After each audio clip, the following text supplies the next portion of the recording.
taram nuk chobol loina na ikok no na khurum jari ngasi chu puduna laksari diamond radio gi pungning gi warol thorom akoi gi thorom asigi number 9077282001 hangdok chare loina na hariba number sida call tobiduna adomadong gi thamoi da phawbi rakko wakhalon sing share tobi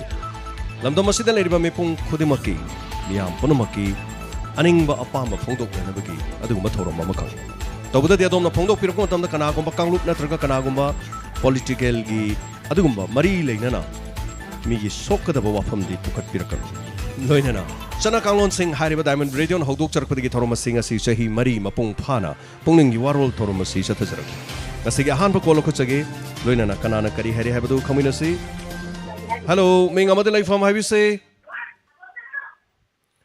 hello sir minga life from habi ai sangai from the year sidane sir sangai from the gitaram nok chari kari habi ningi chal kari thambi ningi sir ai nasina han do phanjabne do puni waron khita phanjuk habi kari habi ning bano thambi ning ba habi handa ki sa metric tha ba gi si ai khoi sakai school da ka bai khoi di thara yam ta jere sahi ani ni kon lai tamatri si salam tu chaba phanjaje sara duna handa si yam pharak ta sakai ka ja bai khoi di lai da ba gi sara yam na khudong cha de handa si chia jin sarkar gi school da tamu bana maram oraga ai khoi di school se larik tamazu phangdre hai tare tuition chat pasu ngamjade tuition chat pasu phangjade hai bo wafam ni ko chal na tambirakli se atopa kari habining balairi sigi makha da kari phone opening balairi sar gi diamond radio hai sar mati yam cha je sana tawire da tharom khudi ma sar yam phajai yam nungai je sar ni ta je aduga sar gi secretary sa yam na phajai nung mata hauda ga sar ni laita phang phangje sa hoi yam nungai jai chalna habirak pa sandok chari ba thorom adu khoi na lobjari ba thoda habiu kari habining ba ima ant pajar ke sa pahan biu ima habining ba kari habining ba no hahan biu hello sir habisi akoi si angang asili lai ta yam thawai jaw ba ado ikoi na lai tam ni nu pa am thiyaw de ba nupi ta taruk ni nupa yaw da ba nupi taruk mana mahak na kaya subano mana gai chu ahum chu bane handak metric tha gare ba ko tha dauri ba tha ga dauri bane ba okay adu man haining si tha tha da gai nom ta haining ni man habiu ha haining ba kari le habiu habisi loira brasina habiu loi dri tu salam ka yum tu kan sa te ko na sina han bani ko phone kam ki du ta badu mana ikai na ai na hayon ha kan da ikai na ja hoi yoi ma pa su sum na tai cha da bhai tar pa cha tan ba kot pa ka do wa ja de i ko ma hoi duna mana handa ki tha ba si boarding lai ge hai ba boarding lai di tha da lising mari ne ye do ai na moyen ha do mana cha ku cha da gere do taw ka ta dan lai kre ni di sum taw ye ka da wen ai ngon da wara uri mane ma lai ri te hai ning ba lai da bai su khan ba ado isana pi do maming kari hai ba do handa ki mana exam tha ga do si da sum khudong cha man ta do hai ri mana a so su nungai na ta sa jan ni sargi khoten ta ikoi ana bagru su farimida yam nungai jai ado isana pi gi ming se kari hai ba ruhida ruhida to phone pahen bio ruhida do ai wahai amatang haijarake mana haidrasu ko ruhida ai ngasi hoi rusida tabiu rusida ai haijarake tabiu ko rusida ngasi aikoi mimang na thoktana miyam gi thabak tawdana aikoi na kathokpa maga loina na sangsi leibasi rusida ai class 10 phoba larik tamakpada tuition torukte aduga class 10 yorokpa matamda ai gi lekai gi yamba malai thokchom projen haidana makhak lei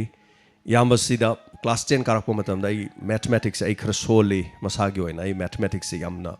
son ba mathematics chimpa puru chatpadi yabana te do aduna atai lairik ti chimpa puru chatpe yai mathematics ti ma di makhong mari makhong yamna sengba ama khak changi aduna mathematics ai di taseng ha ka ta chimpa pu jare aduna oja se mayum da chalakanda ina hai tayai ka uya dusu ko masu yai mane tayai ai mi khara khomjarage satra mayam khomjarage lairik tamna nabagi in hai kan as ai di sangju sadri sangama saba tangai fade hai kan as adu di ko imanaba mangle mana ai lekai da tinabam lei ko ni toroga sang saba du yaurage le pa ko thage khotken toroga portion da leibak chingaga ozai mayum da leibak ka chingda da ko tuition tobam ji semi adugi mathang da tuition tawba hawi tuition tawba hawda ai matha sai matam du de khoi matam da lupa chama ne ba piri se ko lupa chama si am yam matam ni hauji ki lupa lising ani hum piri se du manai hai tare aduna matam du da lupa chama pi bu ai skadai de pi du no khan bada matha sai tuition tam badi dum yaure mathang de gi di ka dawrage bu tuition gi mayam gi paisa khom ba se khoi gi tayai du na nang na paisa je khomo nang na hodorok pani na hai na ai na paisa khome nang gi chama na aigi mapa du na hange da in hai ai pe chama se soidana yam thuna pishala ge na da ai ima da paisa khara piu hai na hai matam da ima na yam thuna pi bangam de adubu oja du na hai tare nangi di laura roi sang saba da su leba kothaba da su nang na tawi ba mayam sigi har kan da ai se tha ohumari tuition tambada oja du na lupa mo lorok te hai tare masi khakta na ine tuition torok pase duga rosida tabiu imagi imungi sabam na pole hoi lupa lising mari piraga tuition tawraga samai boarding da leiba hai bu yamna phai ko do phatte hai ba nate ngamjada bai khoi gidi kari tawgada ge hai bu sabam gi makha di pole masidani kari hai tare sothara banupi macha sing larik tambagi sigumagi kanaguma free coaching ga torok pa khotpa khoina law bu su dum yawi sangai umphongi mai kai da lakpa silakpa madugumba leiraga su hai tare duga sangai umphom da leibiri ba oja sing takpa tambahira ba sangai umphom da lari hai ba mi yam lei aduga hariba singduna tuition ga tawbi yawri asu ma khudong chajadaba sing ase makhoi su khara lemna khoi gi aigi lekai gi tayai na ingon da free da tambirok pugum adu maina tambira di yam nungai dojani adongi changi wafam siam no nungsi adu ninga nagano aina haijaning badi akhoi class 7 6 7 8 gi mi loina tuition tawrei ni akhoi tuition tawrukte adubu ngasi kari hai tare mirakta tinna bagi hona bada akhoi struggle amadi tawrei aduna yamna puning sontharunu chak chadana kano tawi ga haibado madu tawrunu aduna akhoi gi phibam sabam na so dum pui akhoi gi laibok ta sumna thona tamama bani aduga thamoi sengna dum hona biu soidana lambi ama leigani chal thagachari thorom sida ngasi ihan hana haibirakpa aduga kol torokpada hai tare chal gi wakhlonda tuition di tongningba direct am tomningba larik hainingba sini khalaga yang biu me am ponama kanagumana mama mapana larik tamo tuition gi ne na pirage haitharage haina leika na masa masung na larik pau yadrin somna na larik tamjage hai kana ma imung manung na larik tambangam drine masi yang biu akhoi gi iramdam sanale pang manipur kanada sauruni kanada tainaruni tainafam leite aduna hello ming amada laifom haibisi sai lang midon gi anil haibiu kari habiningi sai au de oye busa kari oire haba 12 ka najari busa 12 ka jari ba dosa class 10 amadi de gi hunta gi jesa tayi na school government school ga na bagi chance kuma baya ro haning ba larik college ka bagi sarkar na school ka halak bagi chance haibiri bro laina si khara khara di pharakli laina si pharak pani na college school ka haibagi aya badi lengang na soidina pirak pai ai adu bo hauji makti masi ai gi oina di thaja badi khara leitri adu bu masi lakpu oisunu soidina hantaki chahi di sumaina hau khara ju lakadori ba 2022 da di soidina school da mahi tambase laina asina bu sothara di fangada ba mali masi mangai rene hauji ki di adu isane school kaning ba koning ba gi mong da phobirak pani kari kari haning ba leibiri sadu ga November na December da yang thane agu sa du school ka ga di kha knowledge to heli da sa okay lo bu kitang gwa ba ta adu ina wang biri se isa se differently able oibi bro oi de isa gi konjen isa gi motherboard no ba okay kaisu kai belai ti ko punsi si de mi hoi pokta somna po ma bani aduga farak po isanu aduga larik tamning ba college kar gadi hena larik tamningi haibagi wakhalon da phongdok pirakpani nauna nungsina wafam si phongdok pirakpa thagachari thorom si saruga birakpa yengmina si election su leibani ni election mamang si school karo harakpadi kitang harak tong man da bagi mom su le du tambangam de ko corona sina sum noma noma ki di farai adu khoina farai harisi hoji mizoram da angak po iri leina sina mi masing nong madami yamna siri hello ming amadi lai form habi si hello hello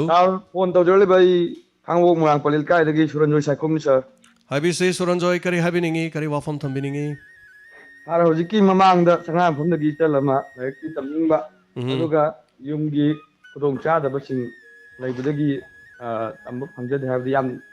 nungaijade akoi su yamna nang hojare adu hojik kan gi akoi club organization sa hojik yam chanari je amtang hungdok ta ge tawdabni sa habiyo akoi gi club organization lairiba mayam ama lairi sida metric parikha tharakpa 75% gi mathakta lakpa aduga position chalakpa kaidorpa singsida moi okni ne adana lupa 10,000 lising certificate adagi momento ga nam tawre exam haido kanda adugumba exam do haidok tringai mamangda pakhadi akoi gi yam laikti yam phajaba aduga imung manungdadi akoi gi ti kolom laina ba sen thungi problem yam laiba chhatra mayam su yawe adu pakha tha dingai mamangda hajiki lupa 10,000 pi pakha phawa kana piri ba potu angang dona laik tam wana pakha tharam dai matam nu da lupa 100 dang pi ba hadi mai thangai litaba yauri lupa 100 dang 100 dang pi ba lema ma pi bi raga angang du laik pahan bi raga toroga di 75% gi mathukta phar ba angang du first position phawgani ha ba potu da adugumba wakhalon du kitang habati akhoi ion ona ba taiwan ba da ona tauba hoi suranjoy yam chumbo wafam ne habiri do suranjoy tuition tawraga larik laisu tamaga mama mapana ningthi jana sem sabirak pa angang do mahak afaba lekai dugi mana yamna phangba su do moire suranjoy aigi wakhalon ma khakti lei sumain tawduna koigi mana piraga first mama mapana fajana tuition tawraga mana do first tari ga na mana pi bu su yai ko adugi marak tu dane third division da pass tawba tuition sung tawdaba third division da pass tawba tuition sung tawdaba angang do madugi angang do madu su mana pi ga dong ne masi aigi wakal ne aina ngamjadabagi wani ko aduga masi aigi manglan se isorna pibirabadi ngonda punsi yamna pibiradi suranjoy aidi masi thabak oina pangthokena khanjarim maramdi boy kolom si leibang ngamdadana suranjoy kamdaugebu yam nuksibajani ko aiji aina hek paba lari ko pasi mayam ga makha khar gano tawdi mana basu yorom bi ai aina phaba se writing plate ta cheji thamaga e CSC so hojik phajaba masak phajaba A4 ga jin nate ko achauba che apak bodoni madu thang na kakadoni thang du ju thaudo dana thangjong na kakna mapan du mana bonte madu lon jhalaga e dorini e basida muk machu se amu bane irani amuk mathakte mu e ya base kari dogi asang bam no isalim marakte hek phaba ga dum iba kaino ha kana boy ju yam leibang amjarakti hai tare aduna yamna wan honaraga adumaina tawduna third division da lakwa angang singdo madu mana pibi ge dabani aduga mana do pidringai da suranjoina haibi badu maina hayeng mana do phanga kanda piba budi mangoina na mangjongna na honaringai paringai du da 75 phangba do hayeng kana khangni 95 phanga di haibo wafam ni thagachari suranjoi ngasi di chal akoi ge rosidana sangai pham dugina mahana tambiram wafam dugi matungina ngasi ani subada so amohana lairik laisugu mari lenaba ahum subasi so lairik laisugu mari lenaba haitare ngasi so dum lakpiri bo wakhalon se miyamgi thamoida phobirokpani masini aduga yamina se mathangi caller mana kari haire habadu yamina se hello mingamade laifam habi se hello sa minga laifam ko khangjage herok tegi samla habi se herok tegi shamila kari habi ningi sa ja kai yum bam ta haje ke tawpan habi sa radio budi adum ta je ba hau budi loi ba aduga ta sa na sandoi ka thauram khudi mak silon ta je ya sa ga kai ngum ta haje ke sa na covid na bai do hoi aduda zu adum ai de hoi akhoi ge inna mama ga ꯁꯥꯔꯣꯏꯒꯤ ꯐꯪꯁꯟꯗꯁꯨ ꯂꯥꯛꯆꯔꯝꯃꯦꯕ ꯑꯗꯨ ꯁꯥꯔꯗ ꯃꯇꯦꯡꯁꯤ ꯄꯥꯡꯖꯅꯤꯡꯕ ꯏꯁꯥ ꯏꯊꯟꯇꯁꯨ ꯐꯔꯛꯇꯨꯃ ꯇꯥꯔꯕ ꯃꯇꯦꯡꯗꯤ ꯑꯗꯨꯝ ꯄꯥꯡꯖꯅꯤꯡꯉꯒ ꯑꯩꯅ ꯍꯥꯏꯗꯤ ꯆꯠꯊꯣꯛ ꯈꯣꯠꯊꯣꯛꯄꯁꯦ ꯉꯁꯥꯏꯒꯤ ꯏꯊꯟꯇꯁꯨ ꯑꯣꯏꯕꯅꯤꯅ ꯐꯔꯛꯇꯨꯃ ꯇꯥꯔꯕ ꯌꯥꯝꯁꯨ ꯇꯣꯟꯅ ꯂꯩꯖꯕ ꯍꯥꯏꯇꯥꯔꯦ ꯑꯗꯨꯅ ꯁꯥꯔꯅ ꯅꯥꯕꯩ ꯀꯥꯟꯗꯨꯗ ꯀꯣꯚꯤꯗ ꯅꯥꯕꯩꯗꯨꯗꯁꯨ ꯑꯗꯨꯝ ꯃꯇꯦꯡ ꯄꯥꯡꯅꯤꯡꯉꯦ ꯑꯗꯒꯤ ꯁꯥꯔꯅ ꯅꯥꯕꯩ ꯀꯥꯟꯗꯨꯗꯁꯨ ꯑꯩꯁꯨ ꯅꯥ ꯂꯩ ꯊꯣꯛꯑꯕ ꯑꯗꯩ ꯍꯟꯗꯛ ꯁꯥꯔꯅ ꯑꯣꯄꯔꯦꯁꯟ ꯇꯧꯕꯒꯤ ꯇꯟꯖꯥꯁꯦ ꯁꯤꯗꯁꯨ ꯑꯃꯨꯛ ꯑꯩꯁꯨ ꯉꯝꯗꯅ ꯂꯩꯔꯕ ꯐꯔꯛꯁꯦ ꯁꯥꯔꯗꯗꯤ ꯃꯇꯦꯡꯁꯦ ꯑꯗꯨꯝ ꯄꯥꯡꯅꯤꯡꯕ ꯍꯥꯏꯇꯥꯔꯦ ꯌꯥꯝꯒꯅꯣ ꯑꯗꯨ ꯁꯥꯔ ꯀꯃꯥꯏꯅ ꯀꯩꯅꯣ ꯇꯧꯔꯤꯅꯣ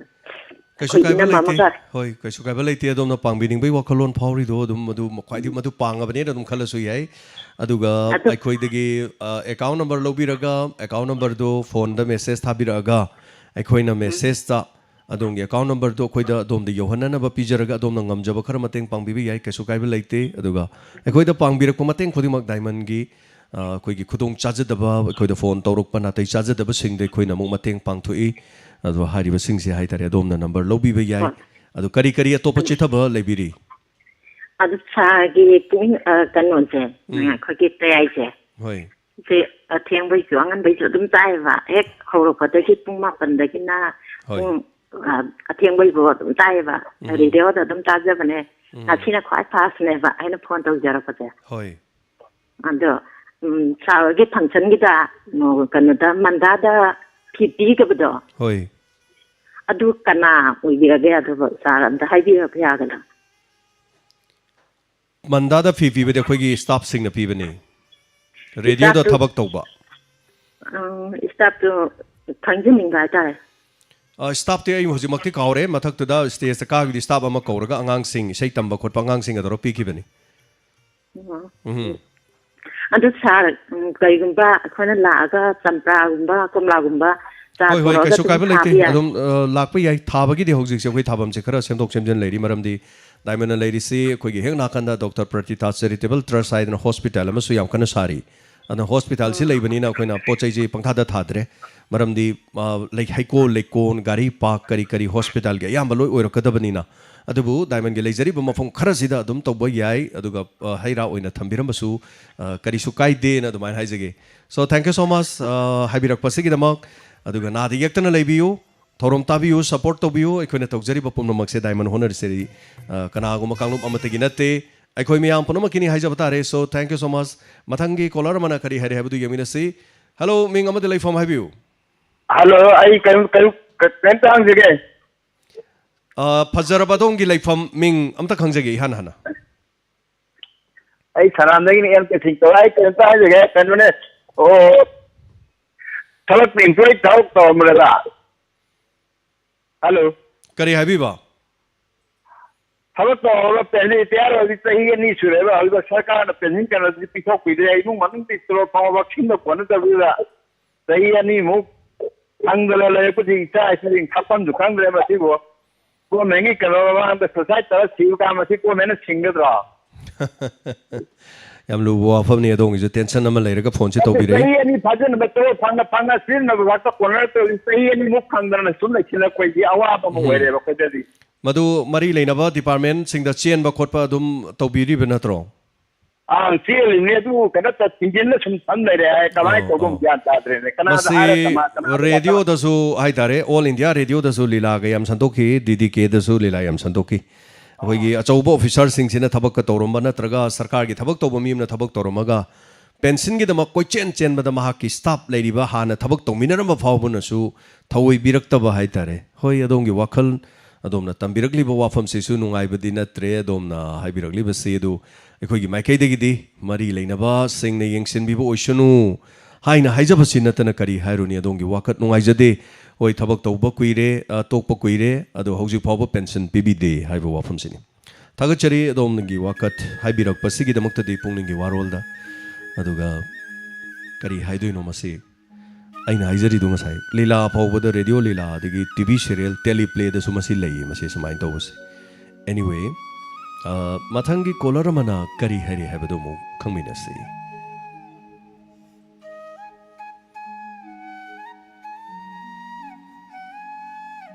ꯑꯩꯈꯣꯏꯒꯤ ꯅꯝꯕꯔ 9077282001 ꯍꯜꯂꯣ ꯃꯤꯡ ꯑꯃꯗꯤ ꯂꯩꯐꯝ ꯍꯥꯏꯕꯤꯁꯤ ꯉꯥꯏꯐꯝꯗꯒꯤ ꯑꯕꯤꯠ ꯍꯥꯏꯕꯤꯌꯨ ꯀꯔꯤ ꯍꯥꯏꯕꯤꯅꯤꯡꯉꯤ ꯍꯟꯗꯛꯀꯤ ꯀ꯭ꯂꯥꯁ 12ꯒꯤ ꯄꯔꯃꯣꯁꯟ ꯄꯤꯈꯤꯕꯒꯤ ꯃꯇꯥꯡꯁꯤ ꯁꯥꯔ ꯁꯤꯁꯤ ꯑꯩꯒꯤꯁꯤ ꯁꯦꯀꯦꯟ ꯗꯤꯕꯤꯖꯟꯗ ꯍꯥꯞꯄꯤꯌꯦꯕ ꯑꯗꯣ ꯑꯩꯅ ꯁꯥꯔꯗ ꯍꯪꯕ ꯀꯥꯟꯗꯗꯤ ꯁꯥꯔ ꯈꯣꯏꯅ ꯍꯥꯏꯕꯗ 10ꯒꯤ ꯃꯥꯔꯛ ꯌꯦꯡꯉꯒ 11ꯒꯤ ꯃꯥꯔꯛ ꯌꯦꯡꯉꯒ ꯄꯤꯌꯦꯅ ꯍꯥꯏꯕ ꯑꯗꯨꯗ ꯑꯩꯈꯣꯏ ꯏꯃꯥꯟꯅꯕ ꯑꯃꯗꯤ 10ꯗ ꯀꯝꯄ꯭ꯌꯨꯇꯔꯗ ꯂꯥꯛꯄꯗꯨꯃ ꯐꯥꯔꯁꯇ ꯌꯥꯎꯋꯦꯕ ꯑꯩ 10ꯗ ꯐꯥꯔꯁ ꯌꯥꯎꯕ ꯍꯥꯏꯇꯥꯔꯦ ꯑꯗꯨ ꯁꯦꯀꯦꯟꯗ ꯌꯥꯎꯔꯤꯁꯦ ꯀꯃꯥꯏꯅꯅꯣ ꯍꯥꯏꯅ ꯍꯪꯅꯤꯡꯕ ꯍꯥꯏꯇꯥꯔꯦ ꯑꯣꯀꯦ ꯑꯗꯣ ꯁ꯭ꯀꯨꯜꯒꯤ ꯑꯣꯊꯣꯔꯤꯇꯤꯗ ꯍꯥꯏꯐꯦꯠ ꯍꯪꯕ ꯈꯣꯠꯄ ꯄꯥꯎ ꯐꯥꯎꯅꯕꯤꯕꯗꯤ ꯂꯩꯕꯤꯕ꯭ꯔꯣ ꯑꯗꯨ 10ꯒꯤ ꯃꯥꯔꯛ ꯌꯦꯡꯉꯒ ꯍꯥꯏꯕꯅꯦꯅ ꯍꯥꯏꯕ ꯃꯣꯏꯅ ꯍꯣꯏ ꯑꯗꯨꯗ 10ꯗꯗꯤ ꯑꯩ ꯐꯥꯔꯁ ꯗꯤꯕꯤꯖꯟ ꯌꯥꯎꯕ ꯑꯗꯨ 12 ꯁꯦꯀꯦꯟꯗ ꯍꯥꯞꯆꯤꯜꯂꯛꯑꯦ 56 ꯄꯤꯈꯤꯒ ꯆꯠꯄ ꯍꯣꯏ ꯃꯁꯤ ꯅꯨꯡꯉꯥꯏꯇꯕ ꯋꯥꯐꯝꯅꯤ ꯑꯗꯣꯝꯅ ꯍꯥꯏꯕꯤꯔꯤꯗꯨꯁꯨ ꯑꯗꯨꯕꯨ ꯑꯦꯛꯖꯥꯝ ꯇꯧꯔꯝꯃꯒꯗꯤ ꯑꯩ ꯑꯗꯨꯗꯒꯤ ꯍꯦꯟꯅ ꯑꯗꯣꯝ ꯑꯗꯨꯗꯤ ꯍꯦꯟꯅꯐꯥꯎ ꯐꯪꯗꯣꯔꯤꯕꯅꯦꯕ ꯀꯅꯥꯒꯨꯝꯕ ꯁ꯭ꯀꯨꯜ ꯈꯔꯗꯤ ꯀꯃꯥꯏꯅ ꯇꯧꯒꯦꯕꯨ ꯁ꯭ꯀꯨꯜꯗ ꯕꯣꯔꯗꯤꯡ ꯍꯥꯏꯇꯥꯔꯦꯀꯣ ꯕꯣꯔꯗꯤꯡ ꯆꯂꯥꯏꯕ ꯁ꯭ꯀꯨꯜꯁꯤꯗ ꯀꯣꯔꯣꯅꯥꯅꯤꯅ ꯑꯩꯈꯣꯏꯅꯗꯤ ꯀꯣꯔꯣꯅꯥꯅ ꯑꯉꯥꯡ ꯃꯌꯥꯝ ꯃꯔꯛꯇꯨꯗ ꯏꯆꯥꯁꯤ ꯊꯝꯕꯗ ꯐꯔꯛ ꯇꯥꯏ ꯏꯆꯥꯁꯤ ꯐꯔꯛ ꯇꯥꯏ ꯊꯝꯕꯗ ꯀꯔꯤꯒꯤ ꯀꯣꯔꯣꯅꯥꯗꯨ ꯂꯥꯟꯅꯔꯛꯀꯅꯤ ꯍꯥꯏꯗꯅ ꯀꯤꯕ ꯍꯥꯏꯇꯥꯔꯦ ꯑꯁꯨꯝꯅ ꯀꯤꯕꯁꯤꯅ ꯀꯩꯗꯧꯒꯦꯗ ꯅꯣꯏ ꯕꯣꯔꯗꯤꯡꯒꯤ ꯄꯩꯁꯥꯗꯨꯁꯨ ꯑꯗꯨꯝ ꯄꯤꯖꯒꯦ ꯕꯣꯔꯗꯤꯡꯗ ꯂꯩꯕꯒꯤ ꯄꯩꯁꯥꯗꯣ ꯑꯗꯨꯝ ꯄꯤꯖꯒꯦ ꯏꯆꯥꯁꯤ ꯌꯨꯝꯗꯒꯤ ꯑꯣꯏꯅ ꯍꯣꯠꯅꯖꯍꯜꯂꯒ ꯑꯩꯈꯣꯏꯅ ꯍꯣꯠꯅꯖꯍꯜꯂꯒ ꯃꯥ ꯑꯗꯨꯝ ꯃꯥꯏ ꯄꯥꯛꯅꯕ ꯍꯣꯠꯅꯖꯍꯜꯂꯛꯀꯦ ꯑꯦꯛꯖꯥꯝ ꯇꯧ ꯇꯥꯔꯒꯁꯨ ꯁ꯭ꯀꯨꯜꯒꯤ ꯑꯣꯊꯣꯔꯤꯇꯤꯒ ꯌꯥꯅꯀꯥꯟꯗ ꯀꯩꯗꯧꯒꯦꯕꯨ